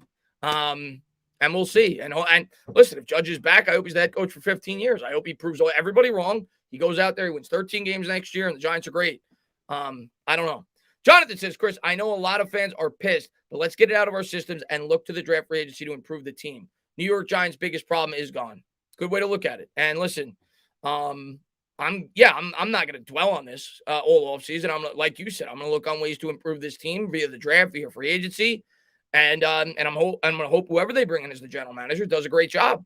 That's all you can hope for as a fan. I mean, we don't get to make the decisions. We get to have our opinions based off the decisions that are made. But I'm with you, man. I'm going to look and hope that they improve this team.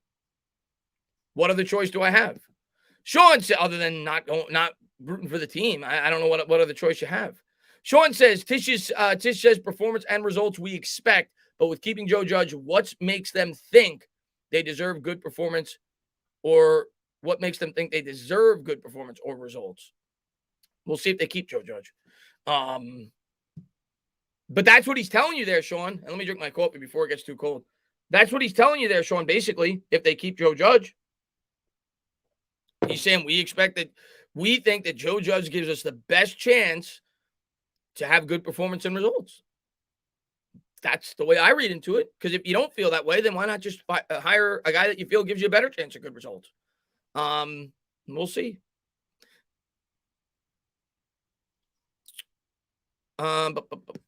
Ian says, thoughts on Joe Shane? He requested an interview. Yeah, we were just talking about it earlier in the stream. Listen, Joe Shane, I'm going to have a video out on him maybe even later tonight if I have an opportunity to do it. But I've looked into him a bit.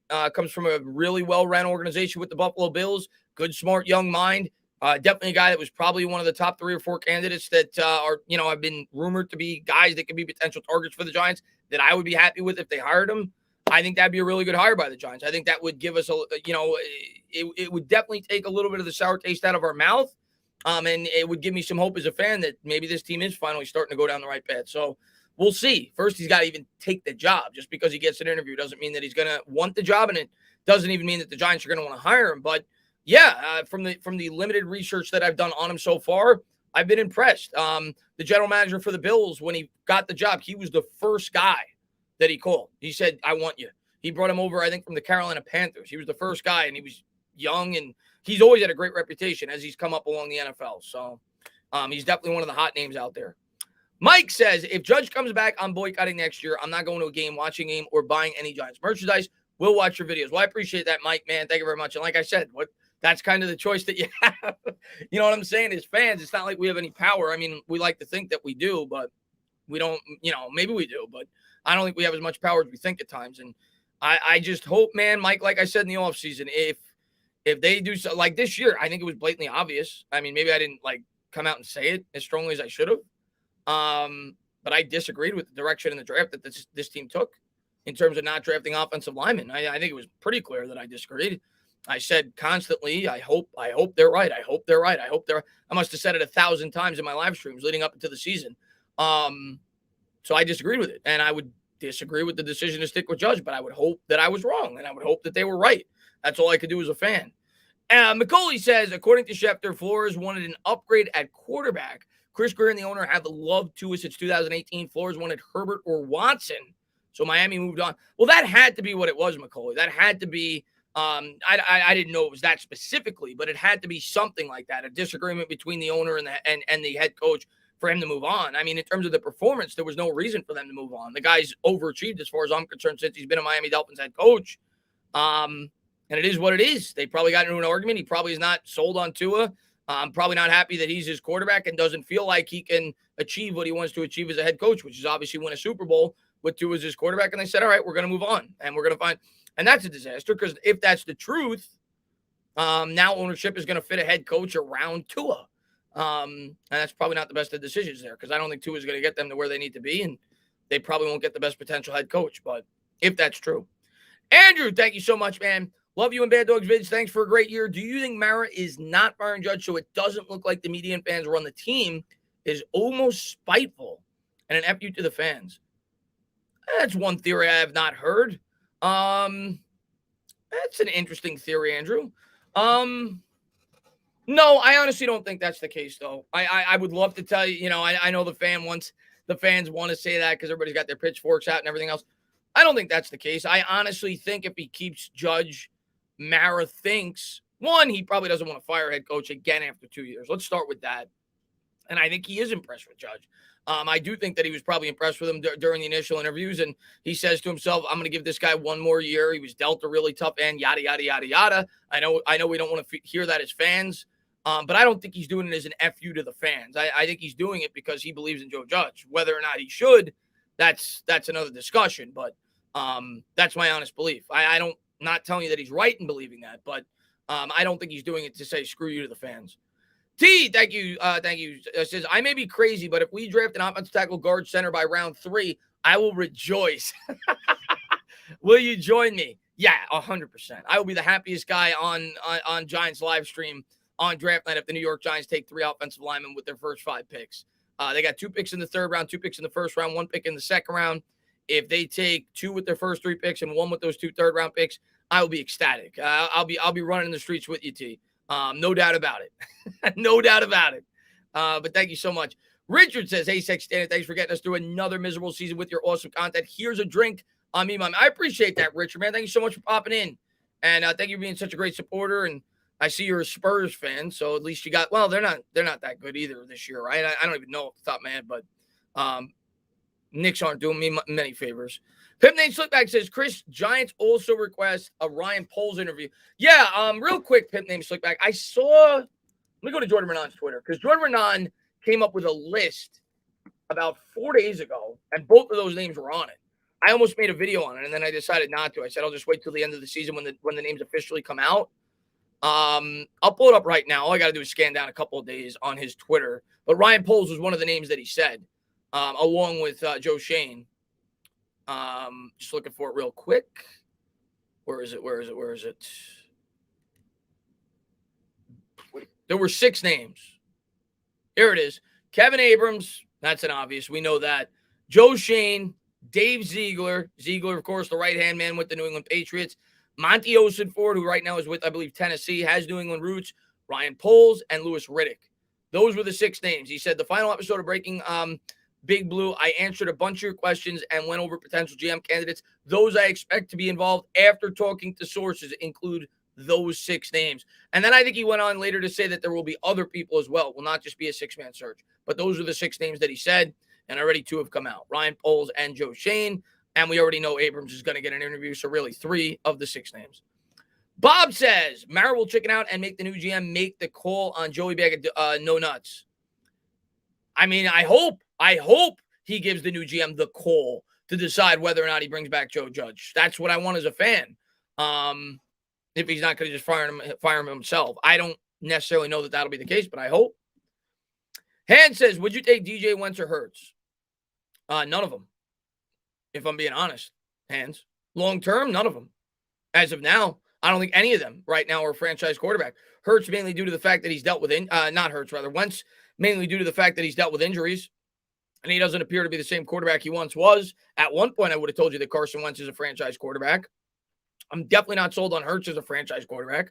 I don't care what the Eagles' record is. They've been able to run the ball very effectively. I still think he's limited as a passer. And Daniel Jones obviously has not shown me near enough to be a franchise quarterback. So, to me, none of them. I wouldn't want any of them to be my franchise quarterback. And when I'm talking about quarterbacks, that's all I'm thinking about. I'm not thinking about which of these guys that I wouldn't want to be my long-term answer. Would I rather have a quarterback? I wouldn't want any of them, to be completely honest with you. Let's see what we got here. Noam says, thoughts on Joe Shane. I like Joe Shane. A couple people have asked me about him. I know that's the hot topic right now because it's all over Twitter. I like Joe Shane. I'll have a video up on him later today. Matter of fact, maybe I'll wait a day to do the Dave Gettleman video and talk about his failures with the organization.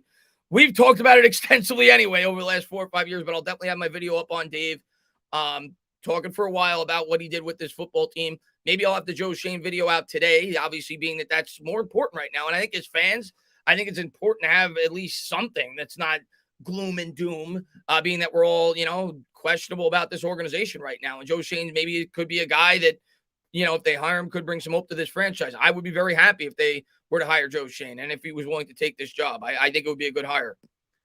Mike M says, check Paul Schwartz tweet. Is there something new? Let me see. Paul Schwartz just said, Steve Tisch is also in the meeting. Joe Judge meeting with John Mara this afternoon. Steve Tisch is also in the meeting. So that also came out that Steve Tisch is also in the meeting. So the fact that maybe the meeting is going on right now, if he knows that Tisch, he said he's in the meeting. So that would lead me to believe that maybe they're meeting right now and maybe we'll get some clarity on the situation. I doubt we will, but we'll see.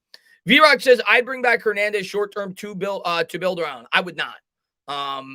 Unless he came back on a next to nothing contract. But at the end of the day, Will Hernandez has severely disappointed as a New York Giant. Not to mention you have no ties, right? You bring in a new GM. He didn't draft Will Hernandez. Will Hernandez is a PFF grade this year, like 55. He has not looked good, whether you want to grade it off PFF or film or watching the game. He has not looked good. I understand there are variables. I understand he plays next to Nate Solder. I understand he's never played on the right side. But at the end of the day, Will Hernandez has not proven to be an above-average lineman or even an average lineman during his tenure with the New York Giants. So unless you were able to get him back on a really cheap deal, no, I would not bring Will Hernandez back. I'd rather get a comp pick. Andre says, who do you want the Giants to draft at 5 and 7? I mean, it depends. I mean, if one of the top 2 edge rushers drops, I'd want one of them. Let's start off by saying that. I'm not passing up on one of them. But realistically speaking, they will not. And if they do not, I want to take the best available tackle with the first pick. Whoever it is, who's ever on their board is the best available tackle, whether that be Evan Neal, whether that be Icahn, whether that be Charles Cross. I want to take the best available tackle to put on the right side. And me personally, I would, matter of fact, I'm going to tell you, in an ideal world, what I want them to trade down with one of their 2 picks, get a tackle, and get an interior offensive lineman. I want you to get a future draft capital in the next draft where you may have to trade up to get a quarterback. Say you trade down from like 7 to 11 or 5 to 10 or 5 to 9. Get 2 offensive linemen, get a tackle, get an interior offensive lineman, get a future first-round pick. If you're asking me the ideal circumstance, that's probably my ideal circumstance right now. Sean, thank you very much. He says, as a UK, sometimes it means staying up until 3 a.m. to watch the games. It's not finally worked in my favor as the news judge hasn't been fired yet means it's now 8 p.m. and acceptable to get drunk. There you go, Sean. Congratulations, man. Start drinking up, man. That's awesome, man. Thanks for popping in the stream, buddy. Sean's going to get drunk. Kid Cold Chris says, Zion Johnson guard in the second, man. Yeah, a lot of people have talked about him as a potential second-round pick as well. And we'll see. I'm definitely going to do a lot more research on the potential second-round offensive lineman. I'm definitely hoping to take I think like I said, I think they're going defense and offensive line with their 2 picks, and I think more than likely they'll go offensive lineman in the second. G-Man interviewing Ryan Poles. Yeah, somebody just told me earlier, and we'll see. I haven't done a ton of research on Poles. I haven't done a ton of research on him, but I knew that he was a guy that they were bringing in. Will Comics says, how about Brian Flores from Miami? I mean, if we keep Judge, it's not an option, right? And Flores, I don't think would come here to take I guess he could. But if I was Flores, if I was not getting a head coaching position, which I would think I would deserve, being that I was pretty successful with Miami given the circumstance, I don't think I'd go to the Giants. I think I'd rather go to a team like the Patriots where Bill Belichick would probably gladly welcome him back, where I could go to a good team and promote and get my resume built up and then get a really good head coaching job in the future. So if I was Brian Flores, I don't think I'd want to be coming to the Giants to coach under Joe Judge. That's just my opinion on the matter. And we'll see if they fire Judge. If they were to fire Judge, yeah, I think Brian Flores should be interviewed.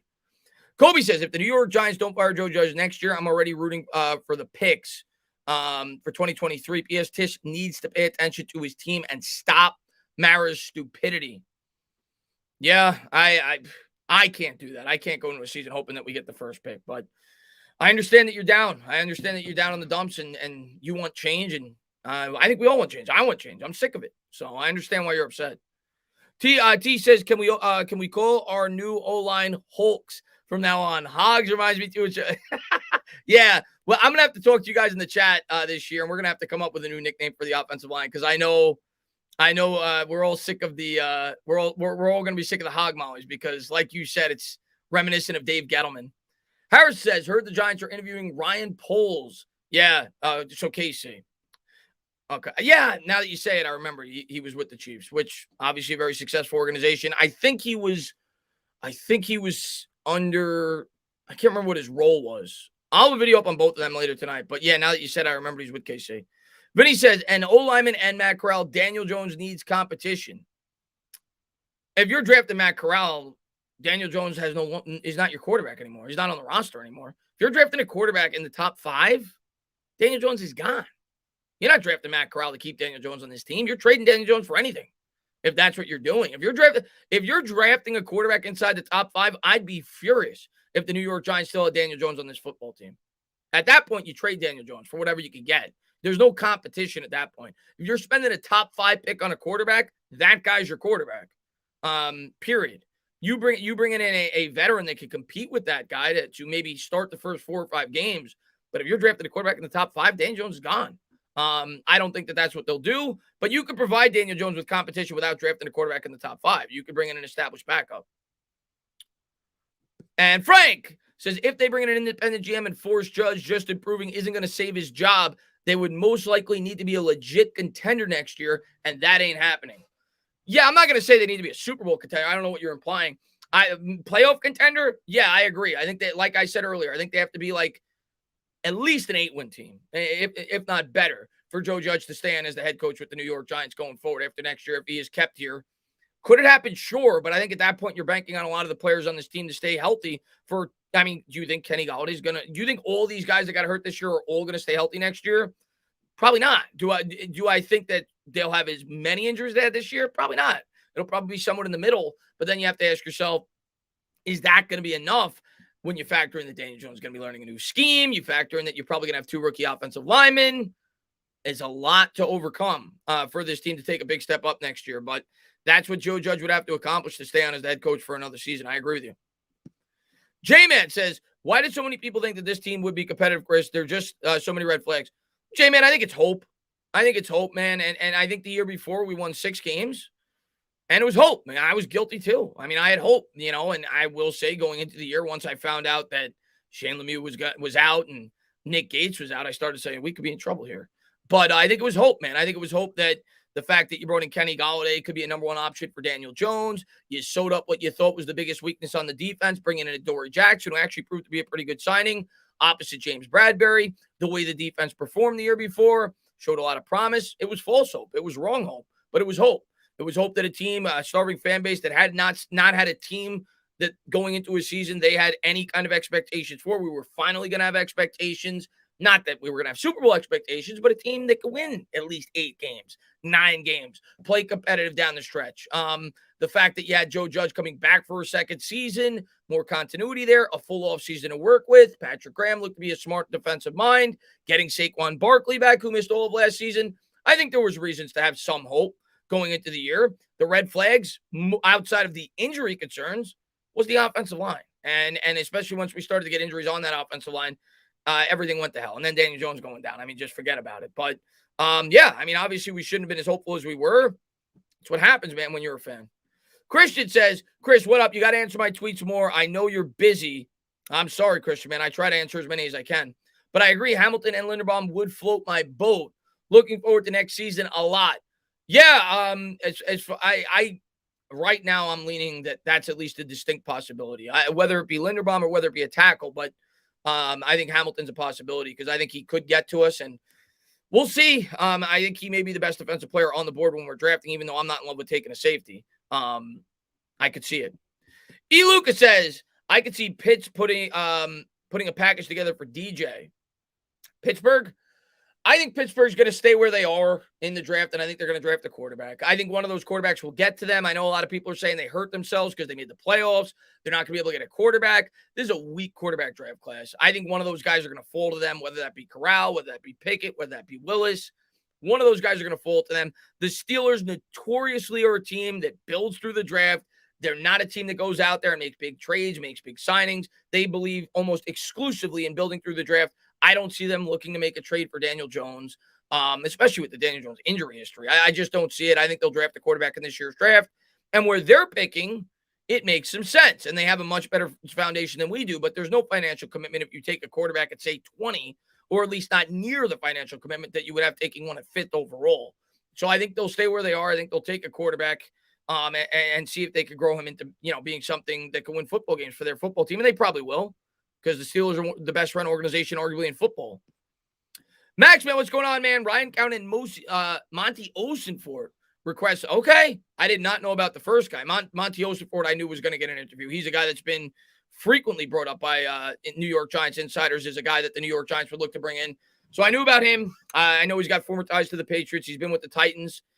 So, all right, we're starting to get a list of the candidates. And when all the candidates come out, I'll probably have a video up today talking about all the candidates, just doing a brief rundown, and then maybe doing more in-depth videos for each individual candidate. Maybe I'll do something like that once we get a list of all the candidates. Joe says, would you draft a quarterback if one falls to the second round? I would not, but I would not flip out if they did that. I would not. I would rather dress the offensive line with that second round pick more than likely. This is just my mindset on a quarterback, unless you have a really established team. Like if you're like the Dallas Cowboys or whatever. But my mindset is if I'm drafting a quarterback, I want this guy to be a game changer. I want this guy to be a top 5 quarterback in the league, or at least have that potential.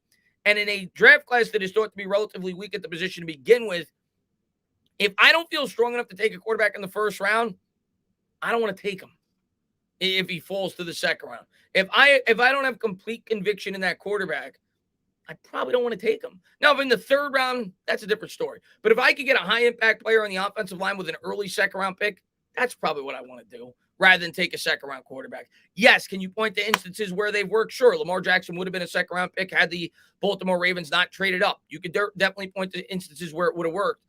Do we have a offensive scheme like the Baltimore Ravens do? Is there a quarterback in this draft that resembles a guy like Lamar Jackson? Maybe. But me personally, probably not. Pimp named Slickbags says, if we could get to 2023 second and third for DJ, would you do it? Yes, without hesitation. Without hesitation. I'd bring in a stopgap quarterback and get draft capital for Daniel Jones. We won't. You're not getting that for Daniel Jones. But if you could, I would. Because of the injuries. That's why you're not going to get that for him. But yes. Bear says, if we're sticking with DJ for one more year, would you draft a quarterback in the later rounds, like 3 down, maybe for a backup or maybe get lucky? Or would you wait for the next year? Yeah, like I said, first 2 rounds, I don't want to take a quarterback. 3rd round, I'm more open to it. We have 2 third-round picks. Say a guy like Carson Strong, who, by the way, and I'm scrolling this right now. We'll see if I'm wrong. I'll probably be wrong. I've done some research. I've been looking into some of these quarterbacks. I think Carson Strong is going to impress at the combine. He's got a lot of question marks to his game, but he's got a really strong arm. I think he's going to be a guy that creeps up and goes a lot higher than people think in this year's draft. But say a quarterback like him dropped to the 3rd round, and you're like, he's got a lot of potential, a lot of upside. I'll throw a 3rd-round pick at him. And like you said, worst-case scenario, it could be a good backup long-term, and maybe it could be a guy that can compete with Daniel Jones, and a guy if Jones struggles or gets hurt, you get to get a look at for the final 8 games, and maybe he turns out to be something. But I don't want to take a quarterback in the first 2 rounds. Let's see. Carlos Vids, everyone in love with Kayvon Thibodeau, and rightfully so, but I believe David Ojabo, the kid who played with Hutchinson, will be the better pro.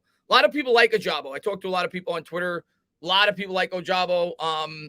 He is reportedly has the highest ceiling, arguably, of any edge rusher in this draft class, according to many people. But he's not the safest. Some people, that's basically the gist from what I've heard about him as a prospect. But a lot of people feel like he has a really high ceiling, and Giants could easily take him. They could also take the kid from Purdue, Karlaftis. They could take a number of guys in terms of the edge rusher, depending on how high they grade him. Peyton Manning Wheel says, Dan Duggan said Poles and Flores have a connection. Okay. I'll look into it. Let me take a quick look at what Dan Duggan had to say recently. Dan Duggan.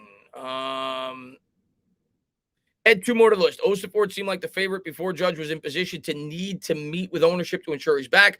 Osiford is a legit candidate. Judge ties aside. Got 2 interviews from the Panthers job last year per sources. Giants have put an interview request for Titans VP of Personnel Ryan Cowden, and so I see nothing about that there. But maybe you're talking about in the past. But yeah, I know he's from the Chiefs. I know that.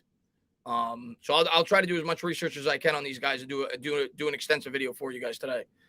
JD says, we can drop angry emails all we want, but if Mara sees the same profits every year, they'll keep doing business as usual. Stop giving this team money until they get their heads out of their asses. The problem with that is, JD, fans have already given them their money. With the personal seating licenses, I guess they could pull out, but you had to pay so much for the PSLs before. Yeah, you don't get the beer money and everything else if people don't show up, but people have already paid for those tickets, and at the end of the day, even if they don't go to the games, they're going to sell it to try to get something for it, and fans are going to show up. They're going to buy beer. They're going to buy this. They're going to buy that. The Giants have already gotten their money from the fans, and it's not always going to be Giants fans that are there. So a lot of times it'll be some of the opposing fans as well, but people are always going to show up to the stadium unless the game means absolutely nothing for either team like it did at the end of the season. Ayub says, trade DJ for a 2nd and a 4 and draft Neal at 5 and Willis at 7. And use the 2 seconds to trade up and draft a linebacker. I don't think you're getting a 2nd and 4 for Daniel Jones. I really don't. And maybe you could.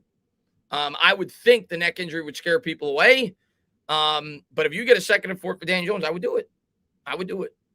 Peanut says, I enjoyed watching the Jets more than the Giants. The Jets played tough down the stretch, man. They competed. They competed. They fight for their coach. Zach says, who are the players you want to build around? McKinney, Ojulari, Thomas, Tony, and Carter. I think Carter has been showing out. Tony has potential. I would like to bring Carter back. I talked about that in a recent video, that of all the free agents in this year's class, he's the one guy that I think I'd have interest in. I wouldn't have interest in Evan Ingram. I wouldn't have interest in Jabril Peppers. I wouldn't have interest in Will Hernandez. Carter's the one guy that I'd have interest in, but it would have to be under the right circumstances. I wouldn't move heaven and earth to bring in a guy like Lorenzo Carter. I would need like a 1-year deal, maybe a 2-year deal where it was cost effective. I'm not giving him like a 4-year contract. I'm not doing that. The guy's been inconsistent. He's had injury problems. He's coming over torn Achilles just a year ago. But do I think he has some upside? Yeah. Do I think he would warrant some interest on the open market by some teams? Yeah. It would have to make sense. But I do like Lorenzo Carter as a potential guy that we bring back. As far as the other guys, yeah, they're no-brainers. They're still on their rookie salaries. They have upside. They are guys that we could potentially build around. J-Man said, it's not just the Giants. Why do you think so many teams are allergic to taking offensive linemen when they know just how important they are to winning? Do they think offensive linemen don't sell tickets? I mean, offensive linemen, let's look at the 2021 draft. I mean, I don't remember off the top of my head. 2020, we know, was a record-breaking draft in terms of how many offensive linemen went in the first 15 picks. But even this past draft, I mean, Penei Sewell went 7th. Rashawn Slater went 13th. Elijah Vera Tucker went 14th.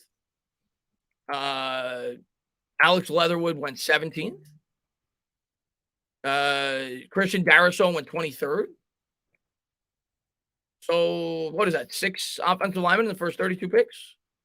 The year before was probably even more. So I don't think that's a fact. I think a lot of teams value offensive linemen. They take them early in drafts. Maybe they don't take multiple first-round offensive linemen. Some teams do, some teams don't. Everybody's got their different philosophies on how they would build a football team, but I think people value the offensive line a lot. Rudy the Gamer says, Chiefs personnel Ryan Poles. Yeah, Ryan Poles. I heard about that, and I'll definitely have a video up on him later today when I get to do a little bit more research on him. But there's 4 names that have come out already, and I think there's going to be more. There's probably going to be 7, 8 guys that we bring in here for interviews. Hugh says, do we even know Daniel Jones' neck injury isn't career-threatening? Rumor is that it's worse than the Giants are letting on. We don't know. I mean, I'm going to think and hope that it's not, but we don't know. We don't know for a fact that it's not career-threatening. We hope that it's not career-threatening, and I'm leaning that it probably is not, but you're right. We don't know for a fact. Art on Twitter. All right, let me take a quick look. What did Art say? Art, and thank you to everybody for being here, by the way. I was trying to catch up with everybody. You guys are the best, man. This chat is jumping today. I knew it would be. Big news coming out today for the Giants. Art Stapleton, Joe Judge meeting with John Mara and Steve Tisch. Okay, here we go, guys. All right. John Mara and Steve Tisch, the meeting is happening now with Joe Judge, from what I understand. So we'll see if there's any definitive news either way to come today. Entirely possible the talks continue over the next few days. So I'll probably remain live until we'll see if something comes out with this. I saw Rudy, by the way. I meant to get to it, but I was trying to catch up on all the chats. Let me see. I missed the member chat, Rudy. I'm sorry. I did see you give it. Every once in a while, I miss those, especially when it's a big chat. So I apologize for that. So they're meeting right now. Mara and Tisch are meeting with Joe Judge right now.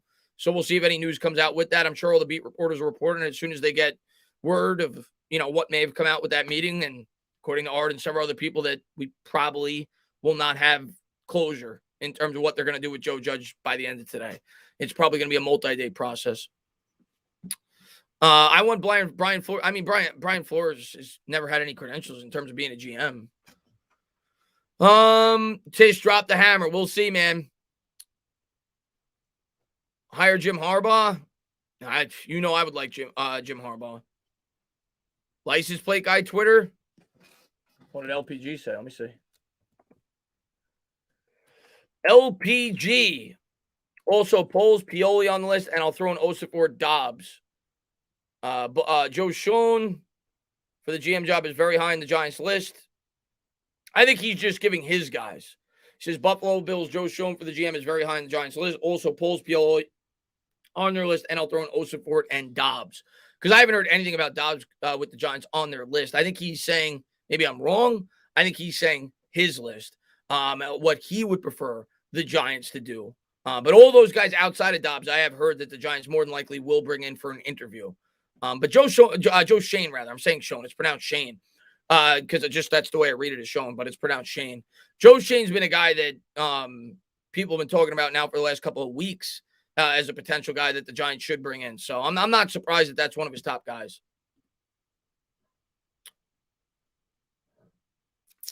Jonathan Jones Twitter. All right, let me take a quick look here.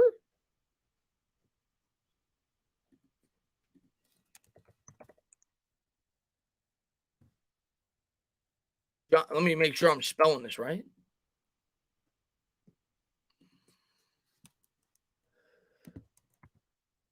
All right, there he is. He's got the check mark. 41,000 followers. Senior NFL reporter, CBS Sports.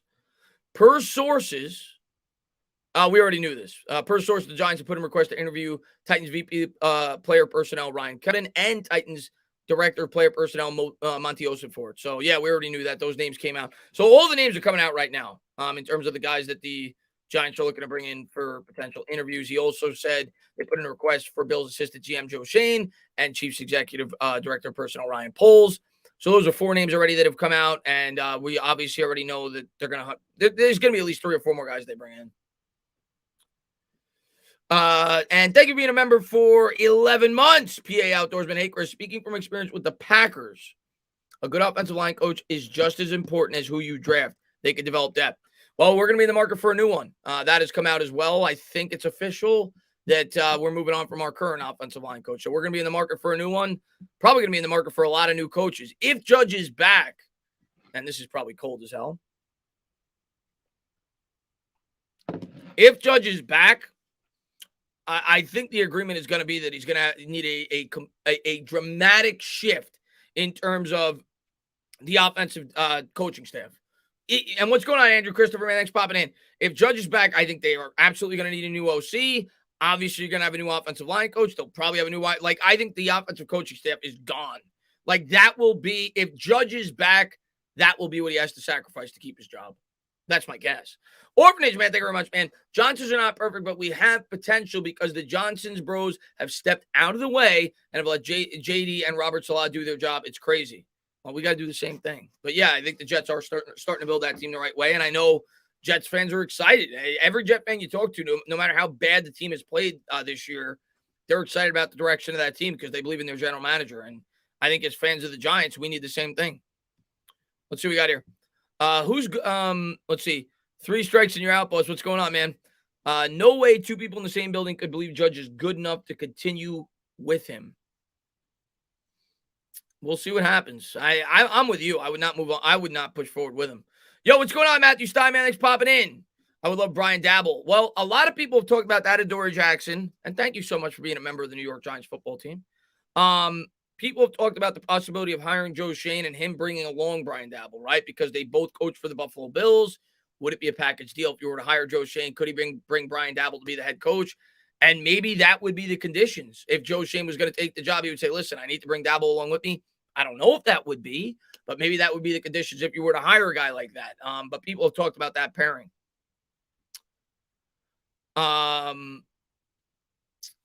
Bills fans hate that. Well, the one thing that Bills fans complain about is they don't run the football.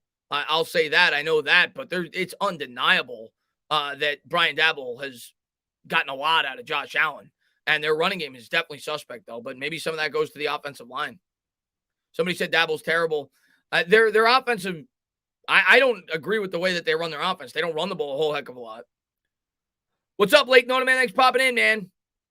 Anthony says, what's up, Dana? Glad this Massacre of a Giant season is over with.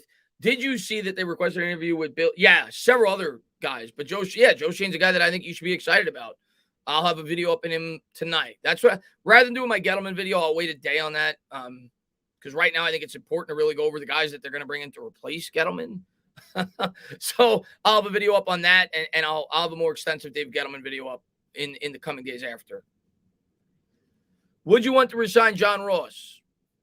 For a 1-year deal, why not? I mean, he's going to miss at least 6 games. The guy gets hurt every single year, but for a 1-year deal, I see no harm in it. Rich Jeweler Brady. What's going on? Giants draft a quarterback and a wide receiver in the first. What are you doing? If the Giants draft a quarterback and then a wide receiver with their first 2 picks this year, I would take my left hand like this. I'm looking at the laptop right now. I'm not going to shut it completely. I'm not even going to shut it because I don't want to risk the stream dropping off. But if that happened live, if they took a wide receiver and a quarterback with their first 2 picks, I'd take my left hand, I'd put it behind my laptop, and I would slam the laptop closed, and I would end the stream immediately if they take a quarterback and a wide receiver with their first 2 picks. I would be beyond fuming. I would be beyond fuming if they did that, which they will not do. James Davis, man. What's going on, Sports Critic, man? Thanks for popping in the stream. James Davis says, not to sound fickle and entertaining, but the Jets honestly fight harder. I'm just going to watch them from here. I'll still watch you and Bad Dog, but still. See, I can't do that, man. I'm going to roll with my team no matter what. I'm a Giants fan till the death. But I never hated the Jets, though. I'll tell you that. When the Giants aren't playing, I watch the Jets. And they did fight hard down the stretch, man. Roll out the grass, Sedan says, man, what's going on? What's going on there? Edwin Manning's popping in. But I swear to God, that would be my reaction on draft night. I would literally end the stream. I would not be able to continue the stream if the Giants did that. As a Giants fan, we were sadly laughing. Yeah, it's been bad beast gaming. Thank you, Matthew, man. Thank you so much for being here, man. Bro, DJ is not the problem, not even before. I don't think DJ's the problem. I think I've been consistent with that. I don't think he's a franchise quarterback. And everybody's definition of a franchise quarterback is different, but I don't think he's the problem. I think there's a lot more things that are the problem before Daniel Jones. A lot. Let's see what we got here. I probably will go live for the Knicks tonight. Probably, yes. I'm from Florida, and I will stick with the Giants no matter what. What's going on there, Visk, man? Thanks for popping in, man. Sean says, hire Zimmer's girlfriend. And so somebody in the Discord showed me that last night. Dark Simi says, why are they keeping Judge? I think the reason they're keeping Judge is because they don't want to fire another head coach after 2 years. That's the real reason, I think. And I think that Mara wants to see it through. Sports Critic says, I will never leave being a fan of this team. Sometimes things have to get worse before they get better. Yeah. I mean, if you've stuck it out with the Giants over the last 10 years, why are you going to give up now? It can't get much worse, can it? I mean, I guess it could, but it can't get much worse. J-Man says Desmond Ridder in the second or third has Lamar Jackson type skills, dual threat playmaker to push Jones. I think you have to have a young backup plan. Like I said, if they draft the quarterback in the second round, I'm not going to flip out because say they drafted Desmond Ridder in the second round. I'll be like, okay, maybe not what I would have done, but if he's not the answer, it's not like it prohibits you from drafting a quarterback in the next draft. If you draft the quarterback fifth overall, it does. More than likely, they're not going to draft the quarterback in the next draft regardless. So if you take one in the second round, there's not a ton of financial commitment there. It's not my ideal circumstance. I'm going to continue to say that, but yeah. Let's see what we got here. If the Giants draft the quarterback and wide receiver, Shepard's gone. Yeah, Shepard's absolutely going to be Shepard will be cut at the end of the year, especially with the injury. He's going to be cut. What's up, Paulie, man? Thanks for popping in. He says, Bad Dog is the GM. Has Judge gotten fired? No. Apparently right now, and I'm waiting for if anything comes out from it, Joe Judge is in a meeting currently with John Mara and Steve Tisch. My guess is going to be that the meeting, this is how I'm going to break down the meeting right now between Joe Judge and John Mara. I think it's going to be a 60-minute meeting because Joe Judge always says that his team's going to compete for 60 minutes. So I think it'll be a 60-minute meeting between Joe Judge and John Mara. However, between the 28-minute mark and the 30-minute mark, I think Joe Judge will probably take a break like his team does, being that the Giants were outscored 79-0 in the final 2 minutes of the first half this year. So you'll probably take a bathroom break between the 28 and 30-minute mark, but I think it'll be a 60-minute meeting. I think Joe Judge is going to go in there. He's going to compete with John Mara for 60 minutes. Michael says, new GM pass protection can be fired. Can Judge be fired midseason? Yeah, I think he could be fired midseason for sure, especially if you're bringing a new GM and the team's playing it horrible. I think it's possible. What's going on there, Billy, man? He's going to throw a challenge play. Yeah. I would like a quarterback in the second or third. So we'll see you, Dory. And Ryan Winterman, thank you very much. What's up, Vasily, man? He says, what if we draft someone no one expects again? I mean, that it could definitely happen. I mean, it happened with Daniel Jones. It's the draft that happens every year. Not necessarily with the Giants, but it happens every year. Judge will call a timeout during the meeting, Any Music says. Surprise Saquon didn't outright defend Judge. That's funny. And he did. I don't know if he did it recently, but like 2 weeks ago, he kind of did. But I will say, it seems like Saquon was much more defensive of Pat Shermer the first time around. If you remember the final 2 weeks of the season, like Saquon and Daniel Jones came out hard for Pat Shermer to be brought back as the head coach. I don't feel like I got that. Maybe I'm wrong. I don't feel like I got that from the players this time around. Sports Critic, man, thank you very much, man. Hope you stay safe and wish you well. Do you think meeting could lead to Joe Judge being Amir? I'll meet you right now. Let's go. Get you on the stream right now. If that was the case. What's up? Appreciate it, Amir. Pete says in the meeting, the headsets will go out. Yeah, that too. He's gonna have the headsets on. They're gonna go out mid-meeting, and he's gonna blame that on why the team did a poor job this year. Would you be mad if? No, I wouldn't be mad if they drafted Derek Stingley. A lot of people feel like he could be like, one of the best cornerbacks, the best cornerback in this year's draft class, and an upper echelon cornerback. I recognize that cornerback could definitely be in need of this team, in the near foreseeable future. And I think we'll get more answers. Like if they decide to cut Bradbury or trade Bradbury, based off of his contract, they definitely could draft a guy like that.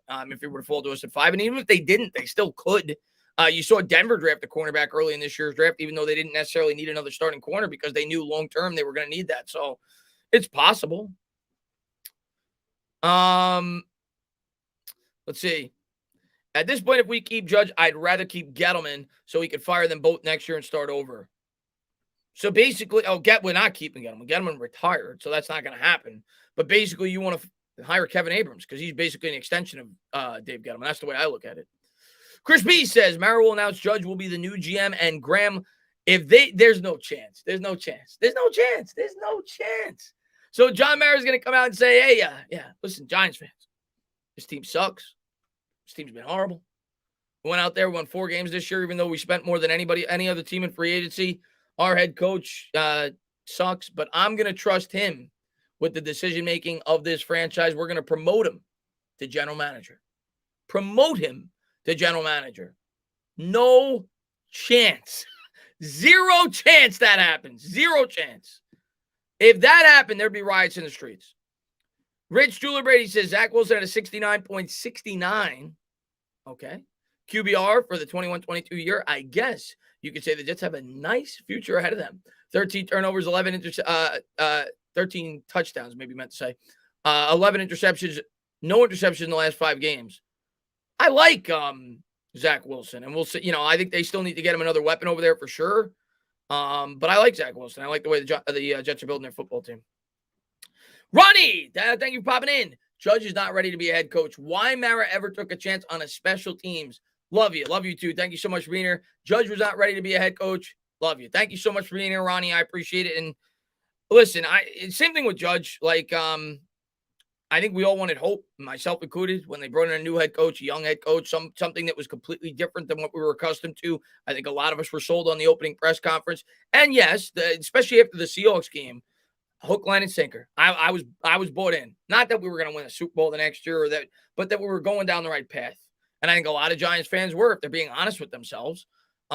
This year, no. I mean, you say what you want about Joe Judge and the excuses you can make up for him this year. The team started 0-3. Team started 0-3. And Joe Judge, and I don't want to hear that it was the GM's fault why the team started 0-3. I don't want to hear that. Because all I heard all offseason from every beat reporter and every Giants fan under the sun, anytime a good move went down, that's because Joe Judge makes all the decisions. That's Joe Judge. Joe Judge made that decision. Joe Judge signed Kenny Golladay. Joe Judge drafted this player. Joe Judge did that. So anytime something good happened, all I heard was it was because of Joe Judge. So I'm not blaming Dave Gettleman for why the team started 0-3 and why some of these players underperformed, because all I heard from everybody was it was Joe Judge. So I don't want to hear that.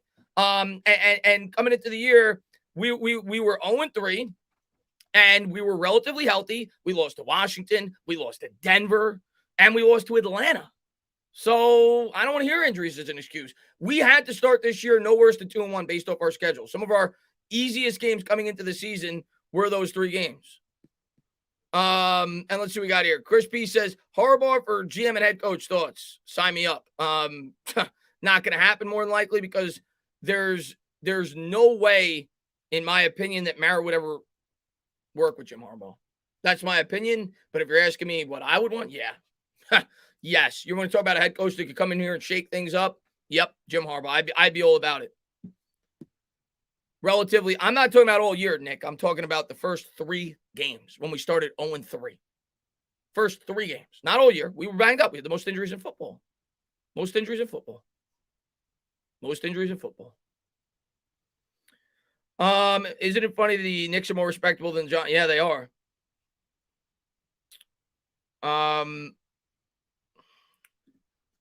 What's up, LA Sportsman? Thanks for popping in. Chris, I'm smart, but I've been watching good teams longer. Chris is smart, but I've been watching good teams longer. The recipe for the Giants is a veteran quarterback and a fast defense. The Giants fans blinded by their past success. I mean, what do you mean by a veteran quarterback, though? I'm not telling you you're wrong. But what do you mean by a veteran quarterback? You mean Russell Wilson? Is that what you mean? And what are you willing to give up for Russell Wilson? I'm willing to give up something for Russell Wilson. I think there's value. There's value. Am I willing to give up near what the? Let's just bring up the Russell Wilson thing. You giving up 3 first-round picks for Russell Wilson?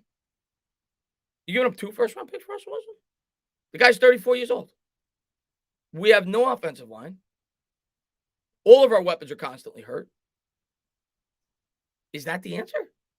I don't know. Amazing Grace, man. Thank you very much, man. Check Schefter's recent tweet. Let me take a quick look here. Adam Schefter. Not to mention the salary cap implications. I'd rather draft the quarterback. Let's see.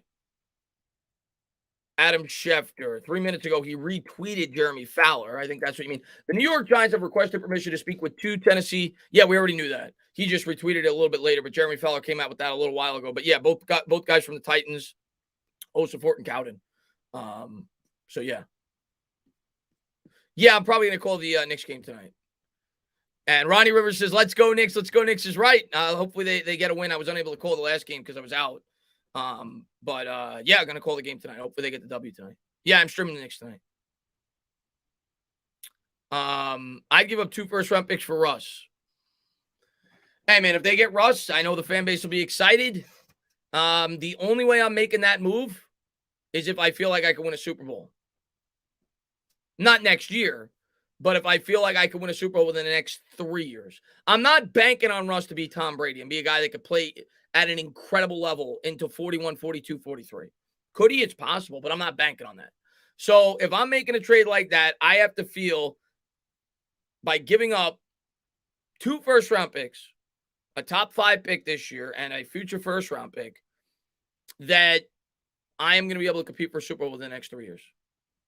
And ask yourself, do you honestly think this team could if they got Russell Wilson? Ask yourself that. If you do, then you think they should do the trade. I don't think they can.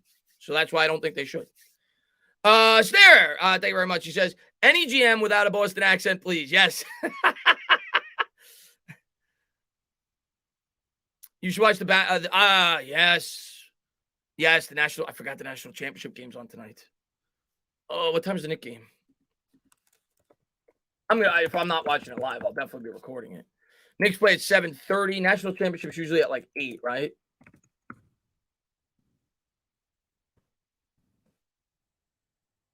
It's at 8. It'll probably start at 8:15. I'll definitely be recording it. I'll call the Knicks game, and then I'll probably see like the second half of that game, and I'll watch it from the beginning. Let's see what we got here. Could this team have won a Super Bowl with Mayfield? No. Mayfield sucks. Mark says, you better call the Knicks. I need 3 more hours of therapy. No, I'll be streaming the Knicks tonight. I promised you guys I would last time, and I couldn't, so I'll be streaming the next time. As far as Mayfield, no. Mayfield is trash. I want nothing to do with Mayfield. Yeah, the opponents for next we actually got screwed with our opponents for next year because the Ravens ended up getting the worst record in the AFC North, which to me, they're not the worst team in that division. Lamar Jackson got hurt, so we actually got screwed this last week. Chris, do you think Watson is a possibility? No, I don't. I mean, I guess technically he is, but no, I don't think we're going to get him. Garoppolo Twitter. All right, let me see real quick. Garofolo, rather. Mike Garofolo, he was the guy on ESPN earlier today. Among the Giants interview requests are that we already knew those 2, Osafort and Cohen. Yeah, no, I already knew this. Yeah, but I appreciate you for letting me know. But yeah, that we already knew that. They're bringing in both guys from the Tennessee. They've already announced, I think, 5 guys so far. Let's see what we got here. Chris says Giants need to fire Judge today and let the new coaches know that they want a great coach on a great franchise. I'm with you. The Browns actually finished with the worst record in the AFC North, Chris. They have why did I think? Hold on. Why were people telling me the Ravens then? Because it should be the Ravens. We finished with the worst record in our division. Hold on. Let me look this up. For some reason, people were telling me the Ravens. But the Browns would be a win for me. I think I would much rather play the Browns than the Ravens next year. All right, so here it is. We got the Eagles twice. We got the Dallas Cowboys twice. We got the Washington football team twice. We got the Green Bay Packers in Green Bay. Loss. At Jacksonville. At Minnesota. The Bears. The Lions. So we're playing the NFC North. The Texans home. The Colts home. At the Titans. We're playing the AFC South. At the Titans. No, we're playing the Ravens.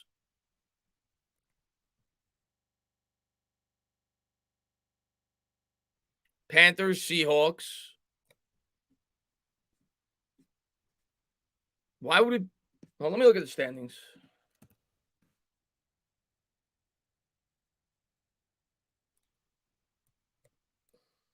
Yeah, Ravens finished last.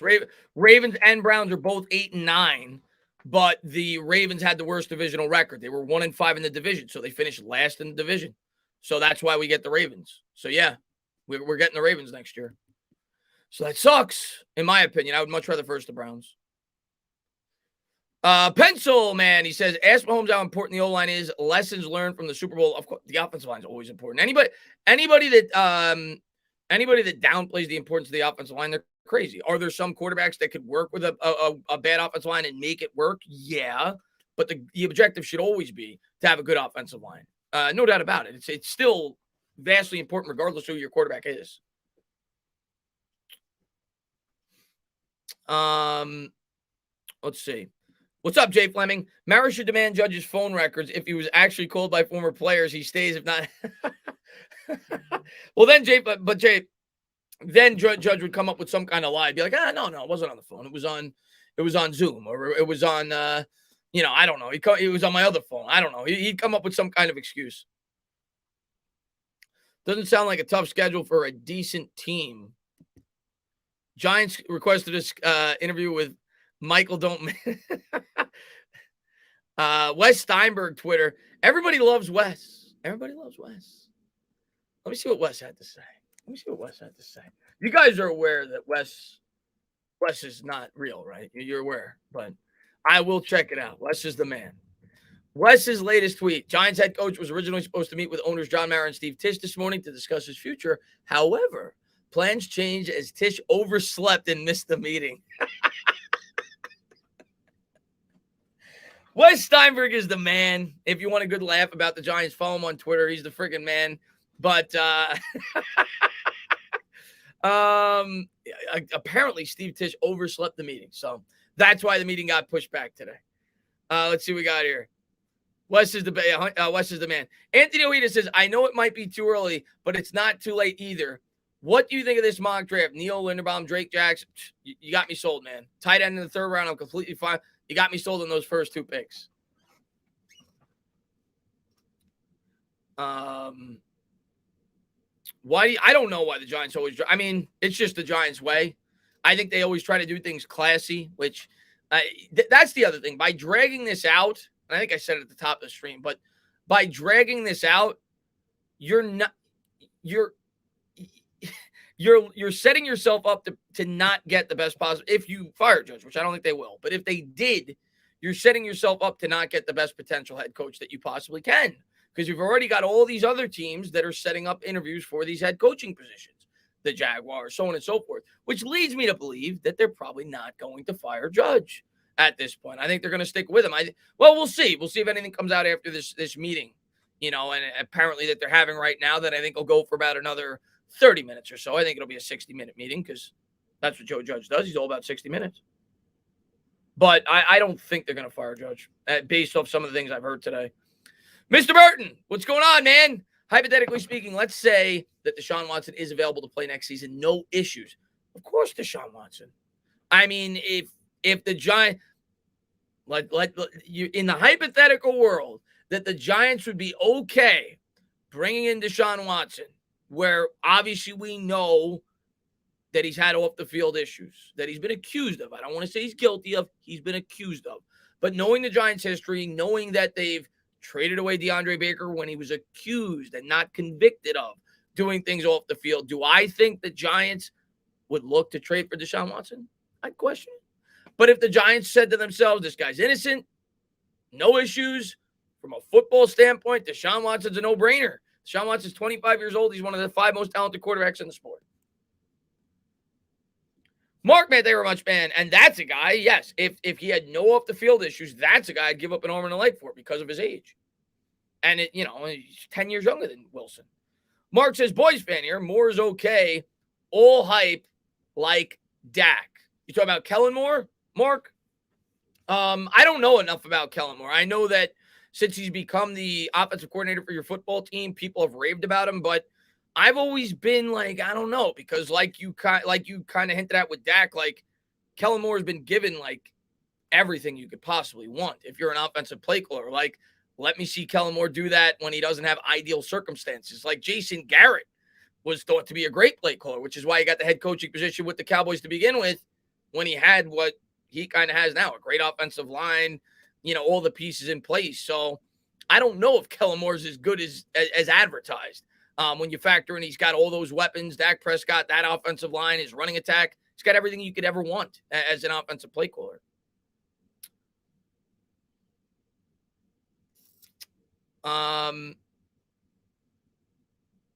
Let's see. Warren says, I'm not going to lie. I want to judge Gone. We all did, but I do think he is thrown into the fire on some things. Has he earned the third season? No. But if we hired his own head coach, we don't know what we'd be in right now. I think you meant to say his own OC because he's the head coach. Maybe you meant to say his own OC rather than Jason Garrett. We don't know where we would be right now. We don't. And we'll never have that answer. We don't know that. We don't. But what I will say is Joe Judge took this job. It's the same thing with Dave Gettleman. Like, Dave Gettleman deserves the blame. Dave Gettleman, even though I do think in my heart of hearts that John Mara is more responsible for not starting the rebuild in 2018 than 2019, Dave Gettleman took the job accepting that, knowing full well that John Mara did not want to rebuild. You can say the same thing about Joe Judge. Joe Judge took the job, if the reports are accurate, knowing full well that Jason Garrett was going to be forced on him. So as a head coach, he made that decision. Okay, I could roll with that. Do I think it was the right thing to do? No, I think it's a disaster. And Joseph, man, thank you for remember for 7 months. It's very likely a quarterback needy team is going to jump into the first 10 picks, which would be very good for us.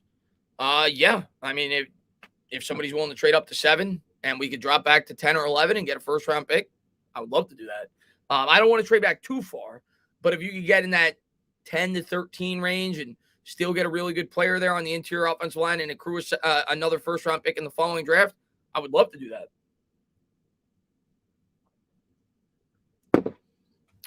Andrew Sanchez says the Giants are the reason I'm going to start drinking in the future. Malik Willis looks 10 times better than Danny Boy. Glenn Noel wants Malik Willis. Maybe we'll take him. I don't even know where GM is yet. So, Hooper OC right there. All right. No quarterback worth trading up for. We say that, but all it takes is one guy to blow a team away at the combine. People would have said, Mitch Trubisky's not worth trading up for. They did it. People would have said I don't think anybody traded up for him. I think the Jaguars picked him where they were picking, but going into that draft, nobody would have said a quarterback was worthy of going that high. Blake Bortles had a very successful combine, and he rose his draft stock. He impressed one team, and they took him early. So you say that, but you never know. Noam says, who would you want as the GM per the reports? I mean, right now, based off the guys that they're bringing in, probably Joe Shane. He's probably the guy that I would want the most, based off the guys that they're bringing in currently, probably. But I'll do my research on it. Once I hear all the names, I'll do all my research. Monty Osafort's a credible candidate. I'll do all my research on all the candidates, though.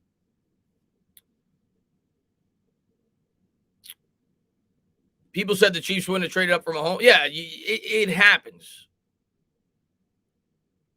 No word on anybody else. It's not that I don't like Malik Willis. I just don't think he's worthy of a top 5 pick. It's not that I don't like him. I think the Giants team is god-awful. And to me, and maybe my opinion will change when I do more research on him this offseason, I don't look at Malik Willis as a Pat Mahomes level potential quarterback, a Josh Allen level potential quarterback. And if I don't feel that way, I'm not taking him in the top 5. That's my opinion on the matter. And it's not just him, it's any quarterback in this draft. Eric, man, thank you very much, man. We probably already used all our good karma with revamping the Mets. I think we'd have to sacrifice something to keep going with the Giants. Judge, let's do it, man. Jihad says, wonder if Dave Gettleman got a medium Pepsi on the way out. Probably not. He don't deserve a small Pepsi. He don't even deserve the ice. He don't even deserve the cup, let alone the drink that comes inside. But I don't have anything against Willis. Like what I've seen from Willis, I think he's got potential. There's holes in his game though. I've watched a lot of film breakdowns on him. I've read a lot of scouting reports on him. He's inaccurate at times. He's incredibly inaccurate. He's got mobility. He's definitely got great elusiveness when you watch him. Would you consider taking, I get asked this all the time, Baker Mayfield, man. I don't see the attraction to Baker Mayfield. For all the fans that talk about Baker Mayfield, and there's not many of them, but some fans have brought this up to me as a possibility. Would you look to acquire Baker Mayfield? Tell me one thing that Baker Mayfield does that makes you say, yeah, that guy could be a great quarterback. What does Baker Mayfield do?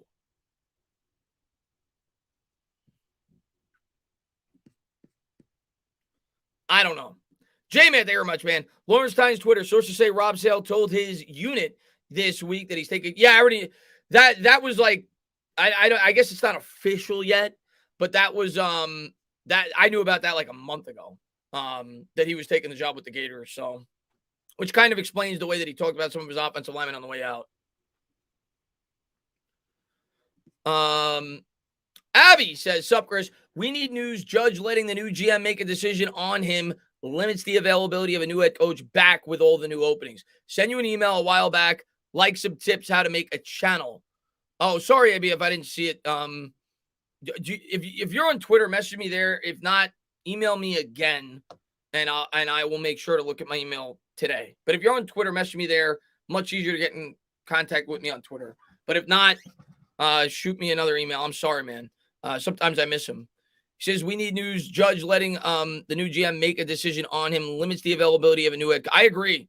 The sooner the better that we find out whether or not we're pushing forward with Joe Judge. If we're going to fire Joe Judge, do it today. Like everybody else, there's a reason they call it Black Monday, because that's when you generally move on from your head coach. Don't drag this out. The longer you drag this out, the more you lose potential good candidates that may want to come in here and take this job. If you're going to make the move, make it quickly. Which leads me to believe the longer that they don't move on from Judge, the more likely he's going to be back.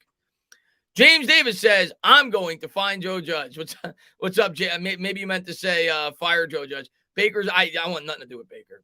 I know Baker, like people like Baker's personality. I want nothing to do with Baker Mayfield. I'm not saying he's a horrible quarterback, but he's certainly not somebody that I think could raise the talent on this team. Andrew says, I wish we could demote Judge to more of a drafter role on this team. I think that's kind of overrated as well. For people that say that he's incredible at drafting, I think that's a little bit overrated as well. His decision-making this offseason, I put the blame on Gettleman because he was the GM, but if you think that Judge was the head decision-maker, I think the decision-making in the draft sucked. I don't care that they got talented players. Kadarius Toney has shown glimpses. Sure, Azeez Ojulari had 8.5 sacks. If he was the guy that was the decision-maker in this draft, he decided not to draft a single offensive lineman. I don't want him anywhere near the GM's chair. I thought their draft strategy as a whole this year sucked. So I don't want him anywhere near the fact that they completely ignored the offensive line.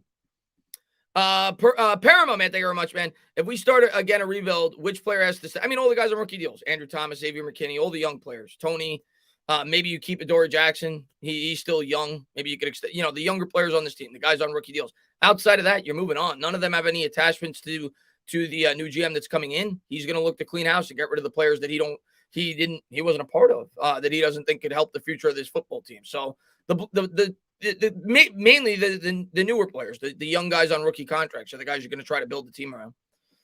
Jason says, just read we requested an interview with Joe Shane and O-Support. That's good news. Judge needs to be decided on as soon as possible.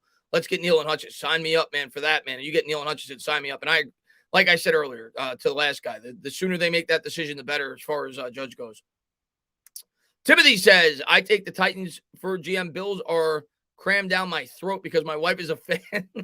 Bills did not build a great O-line. Allen hides everything with his elusiveness. Yeah, I thought the Bills did a good job early on in Allen's tenure when I did my video 2 years ago, really trying to address the offensive line. But this year, yeah, you talk to any Bills fan, the offensive line has not been getting the job done. They haven't been able to run the football. And maybe some of that comes down to the play calling. Obviously, Josh Allen helps. Stephon Diggs helps, so on and so forth. But I do think the Bills have done a pretty good job overall. They've built a great defense over there. They've drafted relatively well. I'd be happy with either one. Definitely an upgrade of what we've had. Blue Collar says, hey, Dane, I'm glad Dave is gone. How long before we get a new GM? I would guess it'll be a week. I mean, maybe it'll be quicker. Maybe they'll bring in a guy that just blows them away and they say, this is the guy we're going with. But I think it'll be about a week. They're bringing in, I think, already confirmed 6 or 7 guys, at least, that they've requested interviews with. So I don't think it's going to happen like tomorrow. I think it'll be like 5 to 7 days, maybe even a little bit longer. Who knows? But I don't think it's just going to happen overnight. KV Singh says, what would Joe Judge have to do to stay for future seasons? If he, I mean, he can't win 5 or 6 games next year. I think he's got to win at least 8 or 9 games next year. And the offense needs to show significant growth. So they need to be at least a fringe playoff team next year if Joe Judge stays on for another season. And that's why if the GM's philosophy is, I'm thinking long term, I'm trying to rebuild this team, why you keep a Judge? Because how are you going to keep Judge the following year if you win 5 games? How? So that's my mindset. So I think it would take at least 8 or 9 wins for him to keep his job next year. Wyatt says, kind of like how I felt about Gettleman coming into this year. I thought it would take at least 8 or 9 wins for it to be a discussion, for Gettleman to come back. If Judge is back, I think it's the same thing going into next year. I think it's 8 or 9 wins. Wyatt says, if Judge stays, is there still a chance he is good? Yeah, there's still a chance he's good.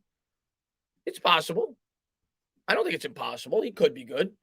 I'm not banking on it, but it's possible. What combination do you prefer, Shane and Dabble or Poles and Bieniemy? Shane and Dabble, me personally. And if obviously if they hire Bieniemy, I'm gonna be happy. I'll give him a chance. I know a lot of people are high on Bieniemy. He's been the offensive coordinator for the Chiefs for a number of years. He doesn't call the plays. He doesn't call the plays with the Kansas City Chiefs, and he's got a checker background, which is why I think he's probably not gotten a lot of jobs that he's gotten. I think he's had 2 DWIs, if I'm not mistaken. But no, the simple fact that he doesn't call the plays, to me, Dabble's a more attractive potential head coach. That's just me personally. Mark says, Giants have no talent, and that's from poor drafting. Belichick would fail in New York. As a boys fan, glad to hear Saquon might be traded. Any truth to this? I mean, we'll see. We'll see if Saquon gets traded. I think if there's a deal there, the Giants would probably be open to trading him, especially if you're bringing an outside GM. I don't think there's going to be a deal there. I think you're going to get peanuts for him if you trade him. If you get a 5th-round pick for Saquon, you might as well hold on to him and hope that if you improve the offensive line, he plays well, and you up your trade value, and maybe you get a team that's kind of desperate to compete to try to win a Super Bowl in season that's willing to give up a lot more than some people may realize. So I don't think they'll trade Saquon in the offseason. Could they trade him from within season next year? Yeah, I think it's possible. Wyatt says, check Ben O'Verbich Twitter. Okay, let me take a quick look. Verbich. I don't even know what that is. I mean, there's several. Is that like a prank? Because there's several Oh yeah, bend over bitch. Is that what the is that the joke? Wyatt, man, thank you very much. The offense is good. Oh, the Giants offense? I hope you're not talking about the Giants offense. Giants offense is not good. Maybe you're talking about somebody else's offense. Carter says, I like Riddick. Seems like he'll do anything to win. A lot of Giants fans seem to like Riddick. I'll give him a chance if they hire him. I'll say that. And I know, like, he speaks to the fans. He says things that the fans want to hear. Blue Collar says, if Judge stays, is Freddie Kitchens definitely gone? I don't know. I would hope. I'll tell you this, man. There is no way Freddie Kitchens is going to sell me on being a good offensive coordinator next year. I'll tell you that right now. For everybody that thought that Freddie Kitchens was going to come in and be a great play caller, I don't care the lack of offense. The guy called an end around on, 4th and 1 to Alex Bachman. The guy called a wide receiver screen this past week to Kyle Rudolph. The guy called a QB sneak on 3rd and 8. Whether you want to put that on Judge or Kitchens, I don't know. Called a QB sneak on 3rd and 8 from his own 4-yard line. I don't want Kitchens being the offensive coordinator next year. I don't want Riddick, though, personally. I agree with you guys. But, if they hire him, I have to give him a chance. Get your smiles in the chat, everybody. Joe Judge is back, a.k.a. I hope not, man. We'll see. But it's not official yet, but it seems to be leaning that way. And I'll wait till probably 5:15, 5:20, see if we get any word from this meeting. Then I'm going to have to close it out because I'm going to do the Knicks game later tonight. But I want to go live today, and it was a big day. And if I don't have a video up tonight on the general manager candidates, I'll certainly have one up tomorrow. Talking about Joe Shane, talking about all the guys that the Giants are looking to bring in, give my opinion on all of them as we start the GM search, with Dave Gettleman. Justin, he says, enjoy your cold coffee. It's been a great stream so far. I appreciate that, Justin, man. Thank you so much for being here, man. And thank you guys for all the support. I appreciate everybody that always shows that comes in and shows support on the channel, hits the like, hits the thumbs up, subscribes. I appreciate it.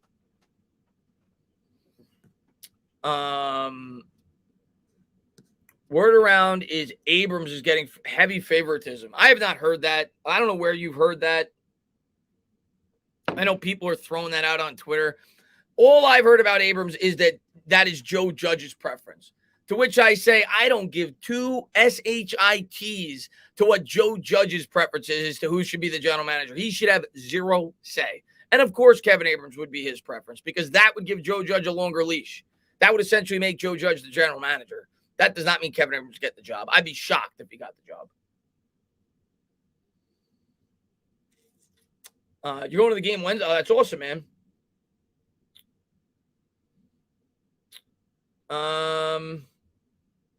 If it's a new GM, why would Judge be back?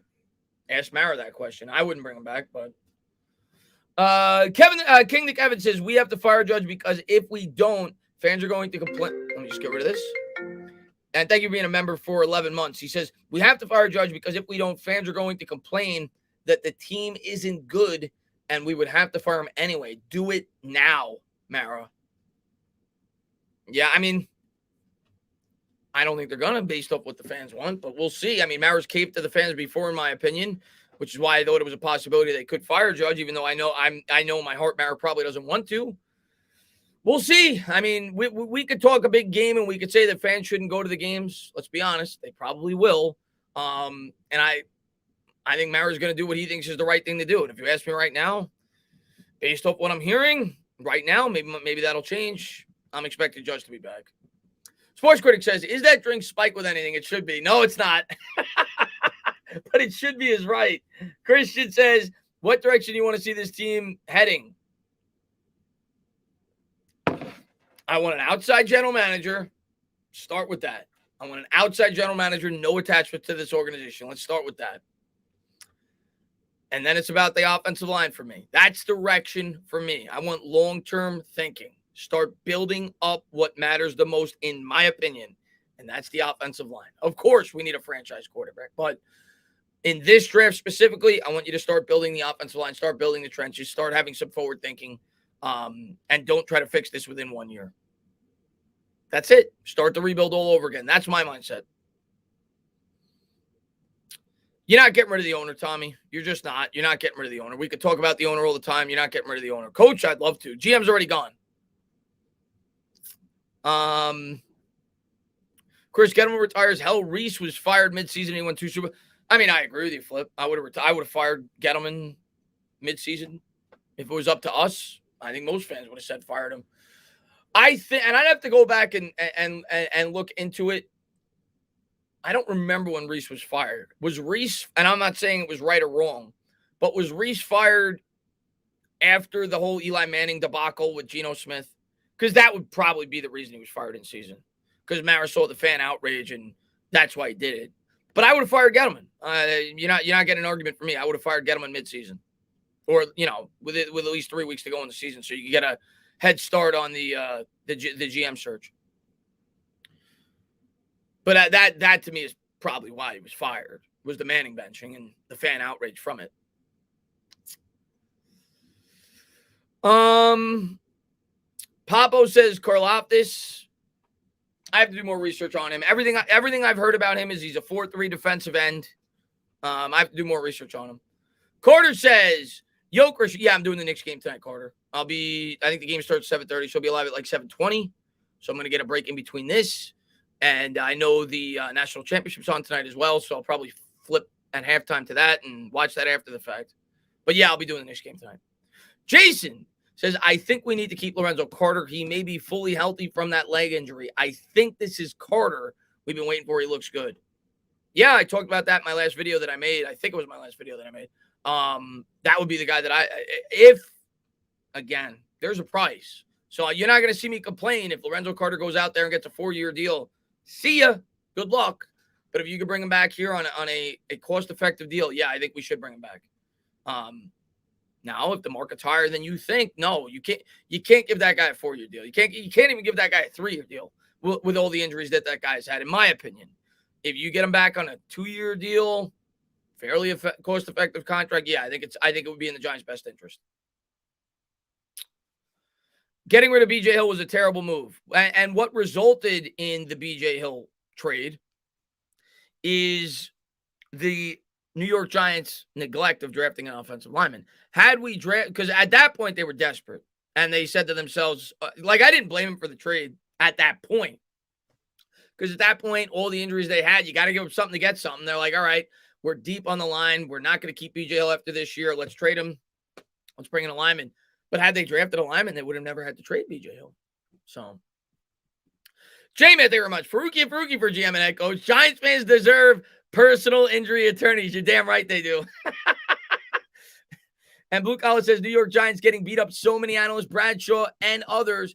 Is it because Marigetti and Judge are so disliked, or is it because of the respect for organization? I mean, listen, Blue Collar. I used to fight with ESPN and Fox Sports when I thought that they were being unfair to the Giants like 2 years ago. I would rebut some of the things that they would say. And sometimes I do think they're wrong. But at this point, I can't rebut anything they say. Joe Judge could say whatever he wants about this organization. This organization is a clown show. This team stinks. So do I think at times the mass media, the ESPNs of the world, take a shot at the New York media because it's an easy target, because it's a low-hanging fruit, because they know it'll drive ratings? Yes. But they're right. Everything that people are saying right now, destroying the New York Giants, they're right. There's nothing positive I could say about this football team right now other than just using injuries as an excuse. But injuries have been something that's been a common theme with this team for 10 years. And at some point, it's no longer a legitimate excuse. Yuri, man, thank you very much, man. For all the Daniel Jones haters, Herbert choked yesterday, making him 1-2 in overtime, just saying he's 2-0 in overtime. Yeah, I don't care about that. And I listen, man, I root for Daniel Jones. I'm going to root for Daniel Jones next year if he's the quarterback of this team. I don't think Daniel Jones deserves some of the hate that he does get from people from within this fan base at times. I will say, like I've said in a prior video, I don't think he's going to be the franchise quarterback for this team long term. But Justin Herbert's overtime record, rip it up, throw it in the trash, don't care. Justin Herbert is a much better quarterback than Daniel Jones. I take Justin Herbert in a second. And I also agree with what Jai said. He did not choke in that game. Justin Herbert played his butt off in that game. And the other thing I'll say in that game, the Chargers got way too conservative. I felt like Jai at the end of that game, when the Chargers were driving on like the 25-yard line, you know, I had people in my Discord being like, just run out the clock, kick the field goal. You know the Raiders are going to play for the tie. I'm like, you don't know that. Like, there's still 5 minutes left. Like, the Raiders can't, you know, they're not going to just kneel it out. And if they break a big run or two, they'll kick the field goal to win.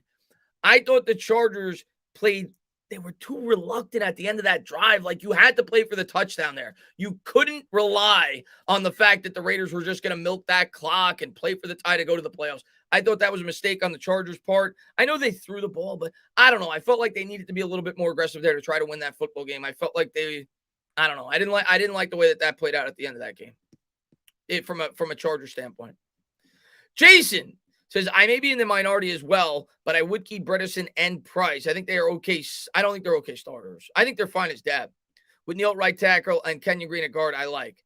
I'm okay with keeping them as backups. I don't want them being starters going into next year. They're fine as depth. You want to keep Billy Price as a depth lineman, fine. I don't want to be in the starting center next year. One, man, thank you very much. Off topic, but who do you want to win the Super Bowl in 22? I mean, if you watch my channel, you know, I don't necessarily condone some of the things that Aaron Rodgers done off the field, but I've always been a big fan of Rodgers on the field. And, yeah, I've always felt like it's been criminal that he only has one Super Bowl ring. So I'll probably be pulling for the Packers. I'll probably want to see Rodgers get another ring, and cement himself as one of the top 3 or 4 quarterbacks of all time. That's probably be who I'll pull for. But I'm not a guy, like I'm a Giants fan, so I'm not like a guy that, you know, I don't get emotionally invested with any of these teams that are in the playoffs once the Giants are out. My only emotional investment is going to be the teams that are going against the Cowboys and the Eagles. So I said it on Twitter yesterday. My 2 adopted teams this week are the Bucs and the 49ers because they're playing against those 2 teams. And I actually think the 49ers have a pretty good chance to beat the Cowboys. I would favor the Cowboys, but I think the 49ers have a legitimate chance to beat the Cowboys. T says, how big are elite pro offensive tackles? I fear jumbos. What do you say? Oh, so you're saying like you fear like guys that are like Mekhi Becton? Is that what you're saying? Like you don't like the Evan Neals? You don't want like a huge guy because you fear potential injuries? I mean, if you look at the modern day NFL, I mean, they come in all shapes and sizes, but I think it's been proven. It seems like to me at least, like a lot of the newer, like people talk about how they're worried about Linderbaum because he's too small. I don't know. I think the NFL is built more on speed, and you don't necessarily need huge offensive linemen. I think Tristan Wirfs is a perfect example of that. But I wouldn't be scared to take Evan Neal based off of his size. I mean, if you know, obviously, I guess if you think injuries could come into play, maybe so. But I don't. As long as you think a guy's could be a great player at the tackle position, I don't think you should be scared off based off his size. But it goes to the smaller size as well. I wouldn't be scared to take. I'm not scared to take Tyler Linderbaum because he weighs 294 pounds or 95 pounds or whatever he weighs. I think in today's NFL, I think it's very valuable to have a very athletic lineman that's quick to be able to get to the second level. We all know the defenses are kind of shrinking in size. It's more so based off of speed, and I think Linderbaum could easily pack on 8 to 10 pounds of muscle. Jova says the only silver lining with this team getting a new GM is that hopefully we'll get to see that team built the right way. It'll take a couple of years.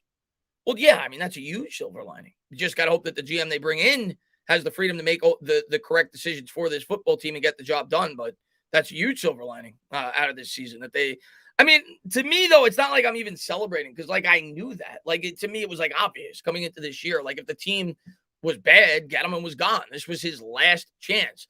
Last year, they showed enough progress with a new head coach to be like, okay, let's see if they could take that next leap in 2022. They didn't. And I knew coming in, if they didn't, Gettleman was going to be fired. So it's not like, it's like, yeah, I knew this since week 5 that this was going to happen. Eric, man, thank you very much, man. Looking for an offensive coordinator, gift in mind for 1-year job with head coach that only has 1 year to prove he's worth it. Clean house. Looking for an OC, gift in mind for 1-year job with a head coach. So Eric, basically you're saying is looking for an offensive coordinator, great mind for 1-year job with a head coach that only has 1 year to prove he's worth. Yeah, so you're saying it doesn't make sense to keep the head coach. Is that what you're saying? Because if you bring in, what's the point of bringing in a really good offensive coordinator if you're going to fire the head coach the next year? Because then you're going to have to scrap everything. I'm with you at this point. Bring in that coach, get your staff situated, and start building for the long-term future. That's what I think is the best course of action.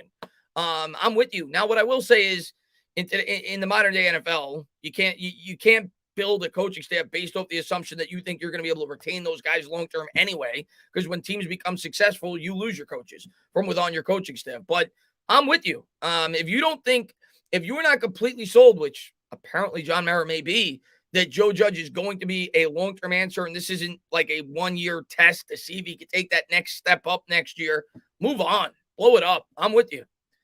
Dylan, man, thank you very much, man. He says, Saquon said recently that he wants to stay a Giant for his entire career and is willing to take a pay cut.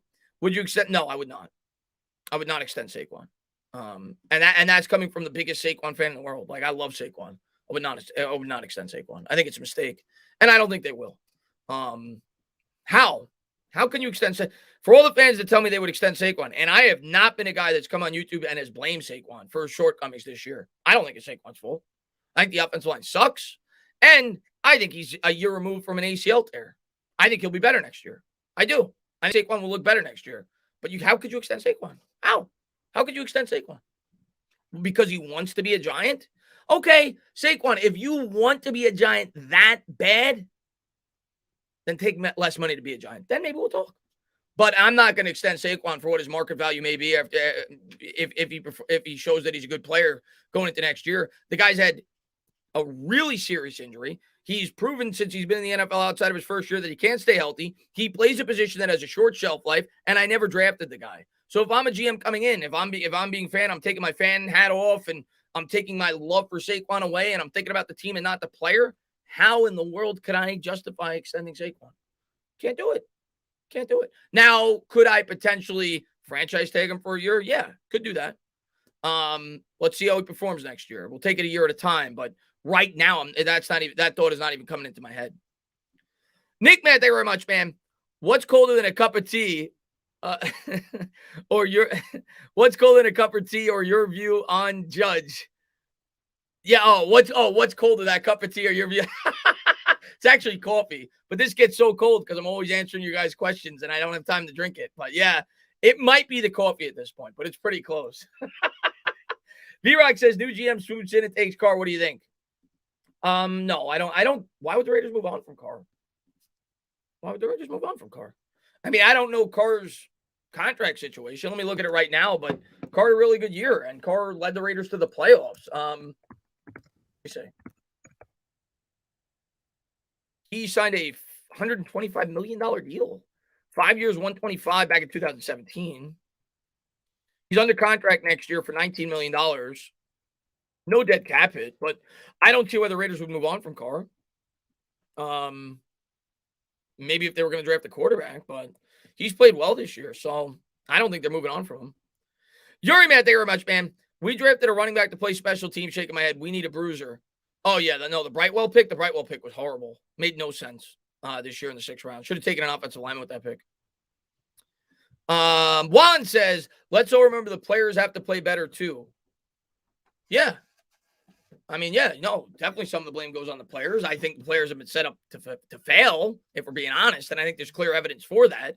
You look at all the players that have left the Giants and have become better at better destinations. There's a reason for that. Better coaching, better team building in terms of drafting properly to set the team up for those guys to be put in the best situation possible, meaning going to situations with a better offensive line or whatever, better edge rushers to make the cornerbacks look better, so on and so forth. But, yeah, no, you definitely have to put at least some of the blame on the players, no doubt about it. Shermer for OC, I don't see it happening. It was a messy breakup with the Giants. Shermer could probably get an OC job somewhere else. I don't see it. Chris, will we pick up DJ's 5th-year option? I would say no. I don't think they should. Like we said earlier in the stream, we don't even know if DJ is going to be able to play. I think he will, but we don't know that for a fact. And I don't want to commit another $21 million to the guy. I'm willing to go into next year. If they decide to go with Jones, I understand it. If you're not sold on a quarterback in this draft, I think he's shown some glimpses of hope. I'm willing to go into next year, give him another chance. And this is the way I look at the 5th-year option. For people that may be in favor of it, I don't think most Giant fans are. But for the select few Giants fans that may be in favor of picking up the 5th-year option, this is the way I look at it. If Daniel Jones next year proves to be worthy of a second contract, to me, he's got to be a top 8 quarterback in the league. Like, he has to be a no-doubt top 10 quarterback. And if he proves that, I will gladly eat the mistake of not giving him the 5th-year option, and I'll sign him to that extension. If he proves to be a Joe Burrow level, that level talent quarterback, I'll gladly say, okay, I made a mistake. Rip it up. I made a mistake. I should have signed him to the 5th-year extension. But here's the thing. If he proved to be that top 8 or 10 quarterback in his 4th year anyway, you're ripping up that 5th-year extension. You're ripping up the 5th year anyway. You're signing him to the extension. That's the way I look at it. So why am I giving him the 5th-year option? Not doing it. You got to prove a lot more to me, Daniel Jones, before I say to myself, yeah, I want to push forward long-term with this guy. I'm not committing another $21 million to him. Dylan, man, thank you very much, man. What if Saquon bowls out next year? If Saquon bowls out next year, we'll have the discussion. Right now, I'm not even considering it. If Saquon bowls out, we'll have the discussion. I think it comes down to whether or not Daniel Jones is going to be in the long-term plans of this team. If he's not, maybe you could convince yourself maybe Saquon's worth a 2 or 3 year deal for the future quarterback to set him up to have some pieces around him to be successful, being that you'd have more cap flexibility because you wouldn't have to pay your quarterback on a second contract. It's possible, but I'm not even thinking about it right now. Saquon's got to prove a lot more to me before the thought even enters my mind. And I'm not giving him any record-breaking deals. I'm not doing that.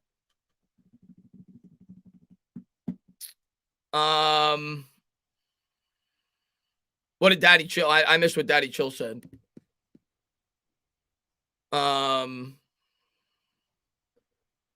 Missed what Daddy Chill said. Somebody said Daddy Chill in the spam.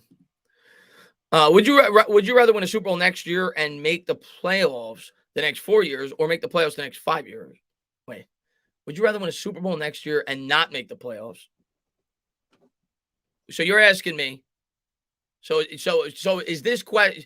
So is the question, would I rather win a Super Bowl in the next 5 years and not make the playoffs the other 4, or make the playoffs all 5 years and not win a Super Bowl? Easy. I would rather go 0-17 for 4 straight years and win a Super Bowl than go 17-0 and not win a Super Bowl. Super Bowl. Period. You play to win championships. I will take 1 Super Bowl and 4 years of dog shit over 5 good years of football and no Super Bowls. That's just me. If I was a player or as a fan, I'm taking the Super Bowl every time. Every time. That's just me. And people have asked me, several times, whose career would you take? Not who's a better quarterback, but whose career would you take? Eli Manning's or Dan Marino's? I'd take Eli Manning's. I'll take the 2 Super Bowls. As a competitor, as a football player, I will take the championships. And as a fan, I would take I always take the championships. Henry Vlog says, "Are you a Jets fan?" I'll let you know. I'll get back to you on that, Henry. I'll get back to you. I'm not sure about that. I'll get back to you on that. What's up there, Anthony? Man, thanks for popping in. What do you think of Aquan? He's one of my favorite players. He's one of my favorite players in this year's draft. One of my favorite players in this year's draft. I'm a big fan of his.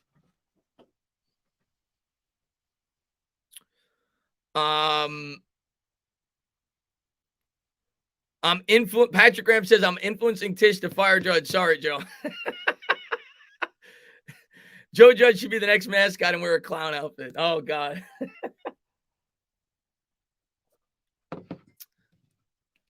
We're going to wrap this up in about 12 minutes. We'll close it out at 5:30. Always take the championships. Go. That's right, man.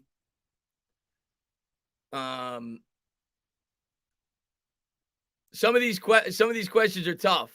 What do you mean? Are you being sarcastic, or are they actually tough? To me, that's not even a tough question. I always take the Super Bowl. But again, I understand it. I understand as like a fan, am I willing to sit through 4 horrible years, or would I rather experience all right, basically, would I rather? I'm trying to think of a team where that's. I mean, I guess the Giants. If you look at it from like 2012 to 2016, would I rather be the Giants, or would I rather be a team that was consistently good that never won? I'd rather be the Giants. I'd rather the Super Bowl. Can we get Shane? Anthony says, I think we could. We'll see if he wants the job. Sports Critic says, everyone called me a Jets fan because I was messing with you. You know that. Yeah, there you go. Buffalo. Well, the Buffaloes went to 4 straight Super Bowls, but at the end of the day, would I rather have the Buffalo Bills history from like whatever it was, 1990 to 1994, where they went to 4 straight Super Bowls, or would I rather have what the Giants had over a 5-year stretch where they were kind of in the middle and they won 2 Super Bowls? The Giants, no doubt about it.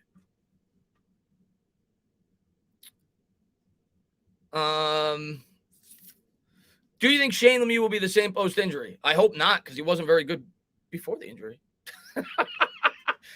I mean, he was okay. He was a good run blocker, but his pass protection was god-awful. I hope he's better. I'll put it that way. If he's going to be part of the long-term plan of this team, I hope he's better. He was horrible in pass protection. He was a good run blocker. Any talking? Yeah, there's been like 5 guys they've already called in, but it's been a lot of the names that we expected. Joe Shane being the biggest that a lot of people talk about in the Buffalo Bills. They're bringing in Monty Osenfort, who's been with the Titans. Those are probably the 2 biggest names. But there's like 3 other names that they already said. Poles from the Chiefs. But they're going to bring in a lot of guys.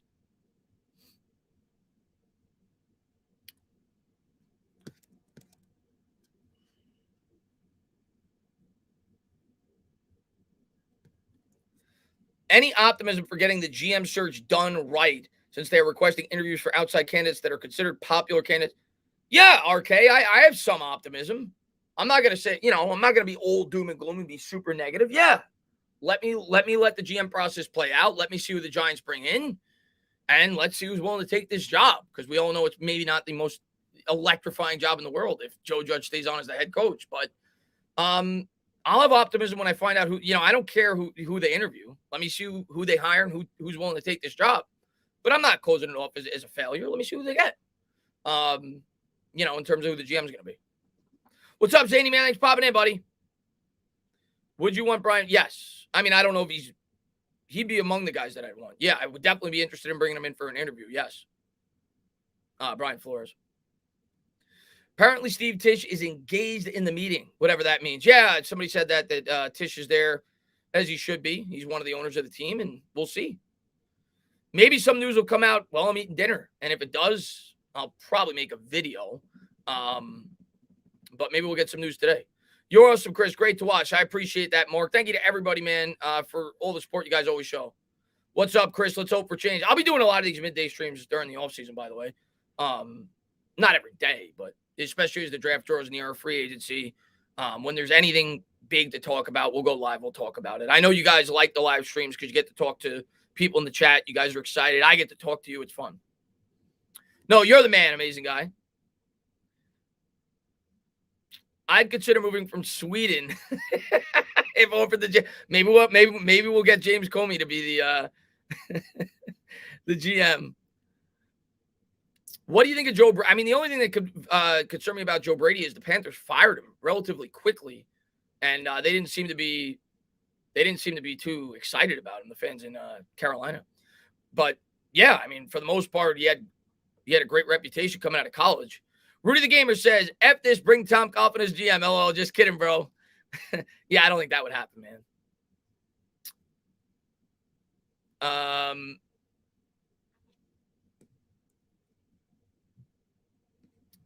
If Hutchinson, Thibodeau, and Neal are gone, top 3, who you taking?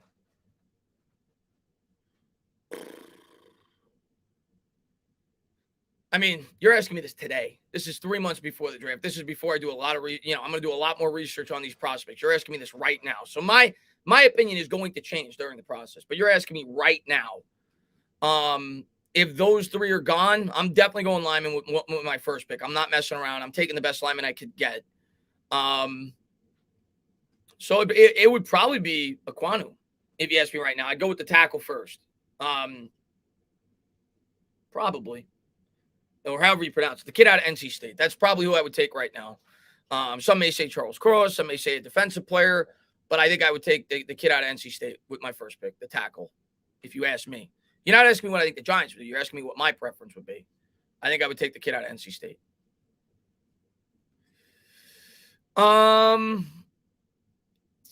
Thanks, Chris. Please keep giving us Giants news throughout the offseason. Love your channel. I appreciate you for being here, Nelson, man.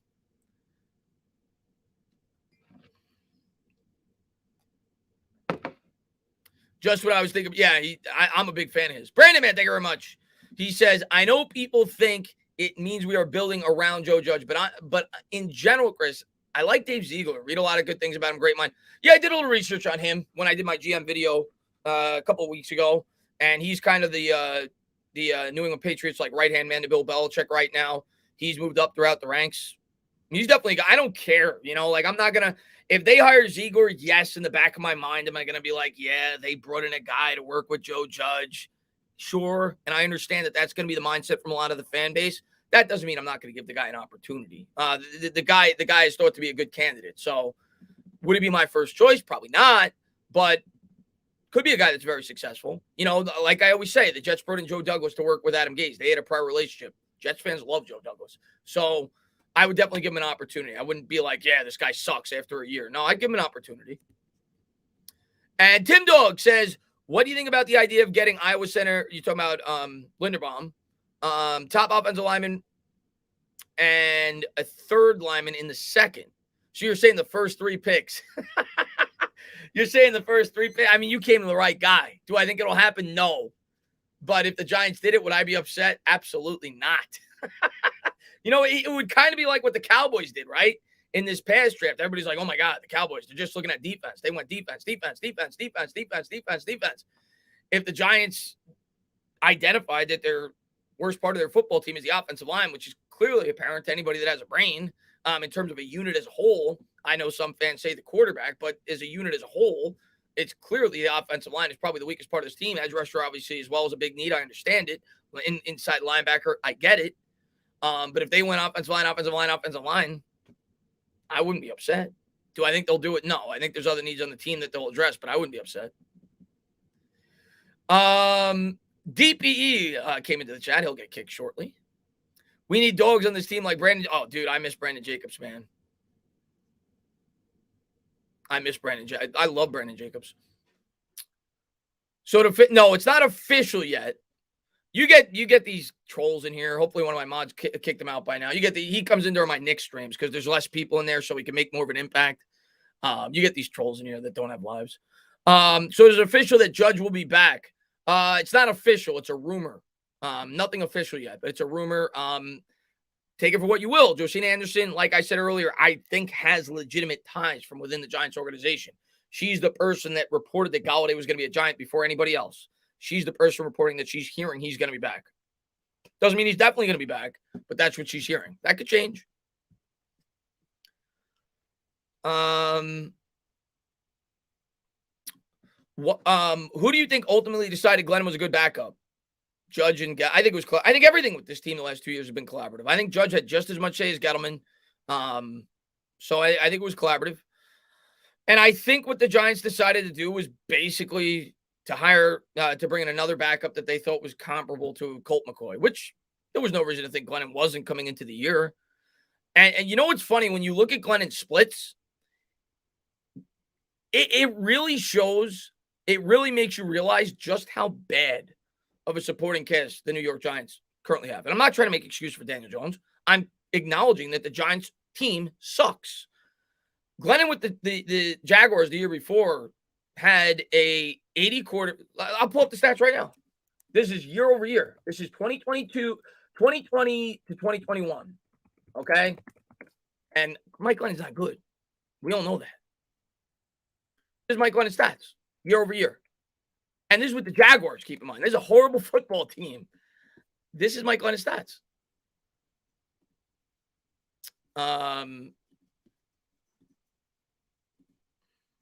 Where is it? Here's Mike Glennon's stats. Mike Glennon with Jacksonville in 2020 had a 62% completion percentage in 179 passing attempts. This year he had 167 passing attempts, so about the same amount. He had a 54% completion percentage. His yards dropped from 1,072 to 790 in about the same amount of passing attempts. He had 7 touchdowns to 4 this year. He had 5 interceptions to 10 this year. He had an interception percentage, which is the highest interception percentage in the league in 12 years of 6% this year, which was more than double his interception percentage the year before at 2.8. And if you look at all his other stats, this is by far his worst statistical year by a mile. If you don't think the supporting cast and the offensive scheme has something to do with his lack of production, it does. And I think it goes to show you just how bad of a supporting cast Daniel Jones has had. It's a problem. Mike, man, thank you very much. He says, would you be upset if we used all 9 picks on the O-line? It's not going to happen. Yeah, actually, as much as I love the offensive line, I'd be upset if they did that. Yes. Tim Dog says, do you think Gates could come back and contribute next year? Also, what about Blake Martinez? Love your work, man. I appreciate it, man. And I appreciate it, man. As far as Gates coming back, I here's what I'll say about Gates. I get asked about Gates all the time. I think it's possible, yes, but I don't want to bank on it. Like, Gates has a very serious injury. I know the fans love Gates. I know the fans want to see him come back and prosper and be in the starting offensive line. He's a captain of the team, and I hope he does. I'm not going to rely on that. Do I think it's possible? Yeah, I hope. Again, hope. I don't want to rely on hope. I want to bring in clear competition and a guy that could beat out Nick Gates for that job if he's not ready to go and not ready to contribute for this football team. But I think it's possible. As far as Blake Martinez, again, same thing. I don't know how he's going to respond from the injury, right? But if he's a good linebacker, I'd like to have him back, but I don't want to have him back at his current salary. He's due to make $14 million, and you save $9 million if you cut him. If they're able to work something out, create an extension, a 3-year contract where you pay him $8.5 to $9 million instead of 14 this year, give him a little bit more guaranteed money. You work something out like that, possible. I don't want to bring him back on his $14 million a year salary coming off the injury that he's coming off of. That's what I'll say about Blake Martinez. But if you could work something out, I'm open to it. If you feel you could come back and be a productive player. Yeah, you're talking about the player that dominated against. Oh no, never mind. I was thinking about the tackle from Alabama who dominated against Georgia, I think.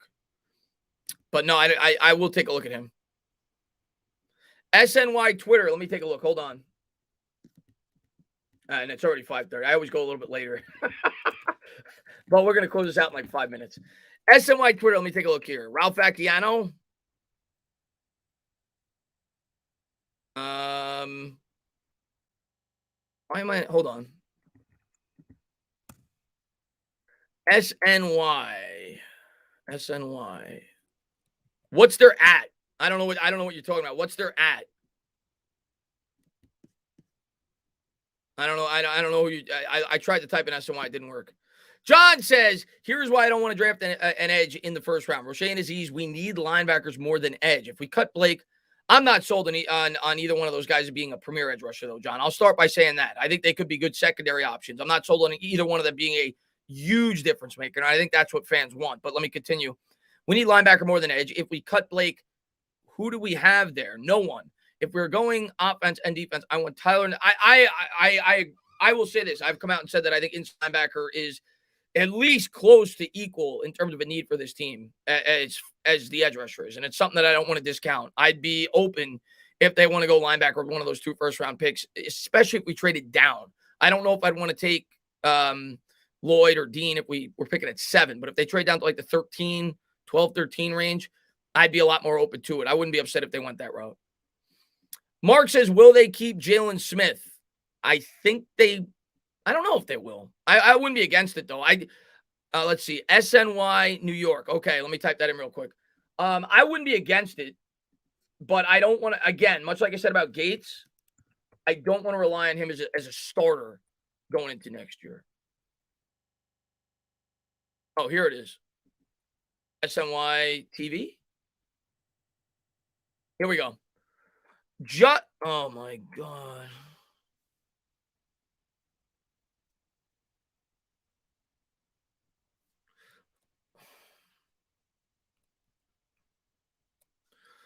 Judge also wants to have a hand in the GM search, according to his source, which might be an even tougher sell to the Giants owners.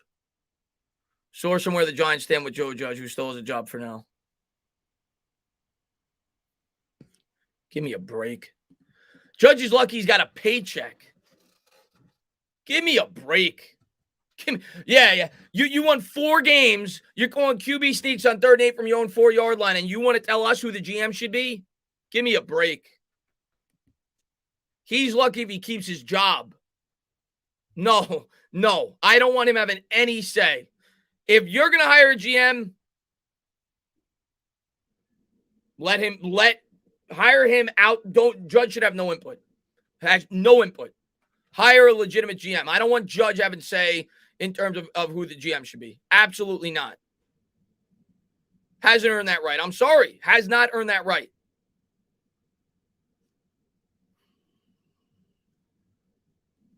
To me, it's backwards. We should not be going to Judge to see if he'd want to work with that GM. We should be going to the GM to see if he'd want to work with Judge. That's backwards thinking. This team sucked this year. They completely underperformed. I understand injuries were a factor. Judge has not done enough. He has not had enough success in the NFL to be like, hey, Joe, you want to work with this guy? No. It should be, hey, Monty, you want to work with Judge? Hey, Ed Dodge, you want to work with Judge? Hey, whoever, you want to work with Judge? That's backwards.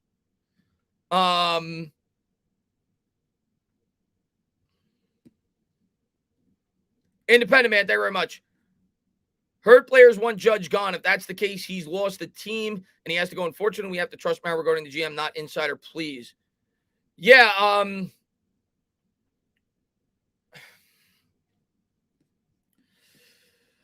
as far as I don't know, man. Those are reports. As far as Judge goes, I'm not going to read too much into that. If players came out and said that, I know who said that? Jay Glazer. Jay Glazer said yesterday that people from within the Giants, I don't remember the exact terminology he used. I think he used locker room, have come out and said that things are a little bit shaky. That may not necessarily be the players. It could be members of the coaching staff. We don't know, right? So unless I heard like an actual, if I heard the term players, then I could concretely say that. But regardless, not the best of things to hear. And here comes E. Suds. I'm here for the emotional high school dance. Everyone crying. E. Suds is a fan that's just like, oh, Giants won 4 games? Giants have won 20 games in the last 4 years? Giants got a head coach that doesn't know how to use timeouts properly? Giants got a head coach that calls for QB sneaks on 3rd and 8? Just ram it up my ass. I don't care. Just ram it up my ass. That's basically what you're saying. Crying? No. This fan base is sick and tired of dog shit. That's what we've been provided with over the last 5 years. It's not crying. It's reality. Wake up. Give me a break. But guys, I am starving. All right, let me check. Let me check. Let me check SNY again real quick. Hold on. Let me check SNY again real quick. Oh, I don't see anything else from SNY. I don't see any I don't see anything else from SNY.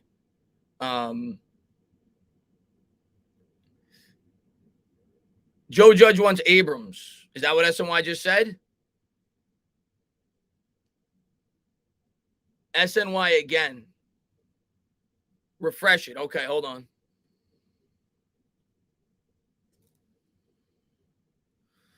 Joe Judge has made a push for the Giants to promote assistant general manager Kevin Abrams into the GM job per Ralph Vacchiano.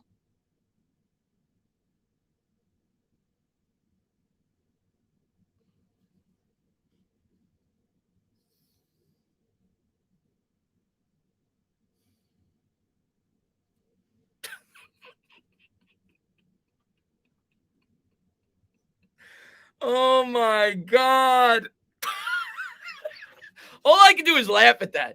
Kevin Abrams, and granted, I know that Kevin Abrams has been with the New York Giants organization for 20 years, and I know that Kevin Abrams was with us during the good times, and he's been with us during the bad times, and I know he's supposed to be the smart guy, whatever.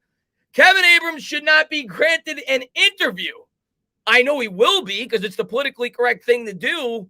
Kevin Abrams should not be granted an interview. And then some fans tell me he's had no say in terms of what's gone on with this football team. Yet, he's had more responsibility than just being a cap guy over the last 10. Then what the hell has he been doing? If he's had no say over anything and he hasn't been a capologist and he's the assistant GM, then what has he done? Like, if you're telling me he's had no responsibility, what has he done? I do not want Kevin Abrams anywhere near the New York Giants GM job. Nowhere near it.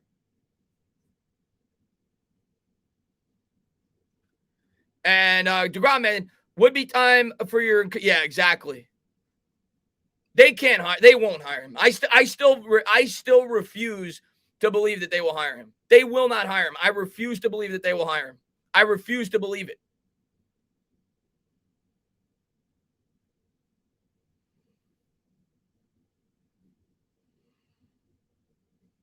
I refuse to believe that. Chris, technically, we've had a fully unbeaten season if you count our total wins over the last 5 years. There you go, Russ. Yeah, be grateful. Hey, Chris, glad to see you. I'm glad the season's over as well, man. Oh my God, man. There's always next year, yeah. I wouldn't mind. We're not. I mean, I wouldn't either, but I don't think we're gonna hire him. Travis says Judge is just trying to save his job. I agree. I think if I was Judge, I would want him too, because that gives me the most security. But that would be a horrible decision. I mean, you want to? I jinxed it. I don't believe in jinxes, but if they hire him, I'm not blaming myself. I'm blaming John Mara. Tana, they hire Abrams. You're still. I mean, I'm always gonna be a Giant fan. I will be a very depressed Giant fan, but I will always be a Giant fan. I actually like Kevin Abrams. His stash is fantastic. So that's what we're gonna do. We're gonna base it off of mustaches. He should. Let's see. And DeGrom says, you keep asking me about Wendell. I have no idea who that guy is, Stanley. I will try to do research on him. I do not know who he is. I see you keep asking me about a wide receiver prospect. Chris, play the music. We need you to conduct it. Oh, God. Okay, hold on one second. And then we got to go soon because I'm starving. The circus music? Okay.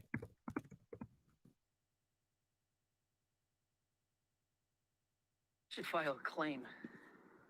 This is the this is hold on. I hate YouTube ads. Here's the New York Giants if they hire Kevin Abrams. Let's go.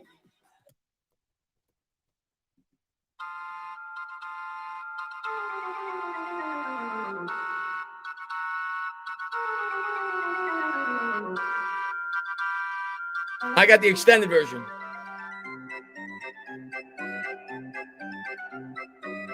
Step right up. Get your free medium Pepsi. See the biggest clown show on earth. We got Kevin Abrams. We got Joe Judge. Step right up. Free of charge. The clown show. That's the New York Giants. The absolute clown show. Unbelievable. Please don't do that. Please don't do that. Unbelievable. Absolute clown show. But guys, I am gonna wrap this up. I gotta get something to eat. I'm gonna be live at 7:20 for the Knicks game. I'm sure we'll talk a little Giants as well. Maybe something will break before then. And then I'll definitely have a video probably out tomorrow talking about all the guys that they're bringing in. If anything big breaks tomorrow, we'll go live again. But if not, I'll definitely have a video out tomorrow. And hopefully I get to see some of you guys over there for the Knicks stream. Appreciate all you guys. See you, Chris. Nice knowing you. Nice knowing you too. I don't know what that means, but nice knowing you too. Be good, guys. I'm starving. And I'll talk to you guys soon. Let's go, Giants.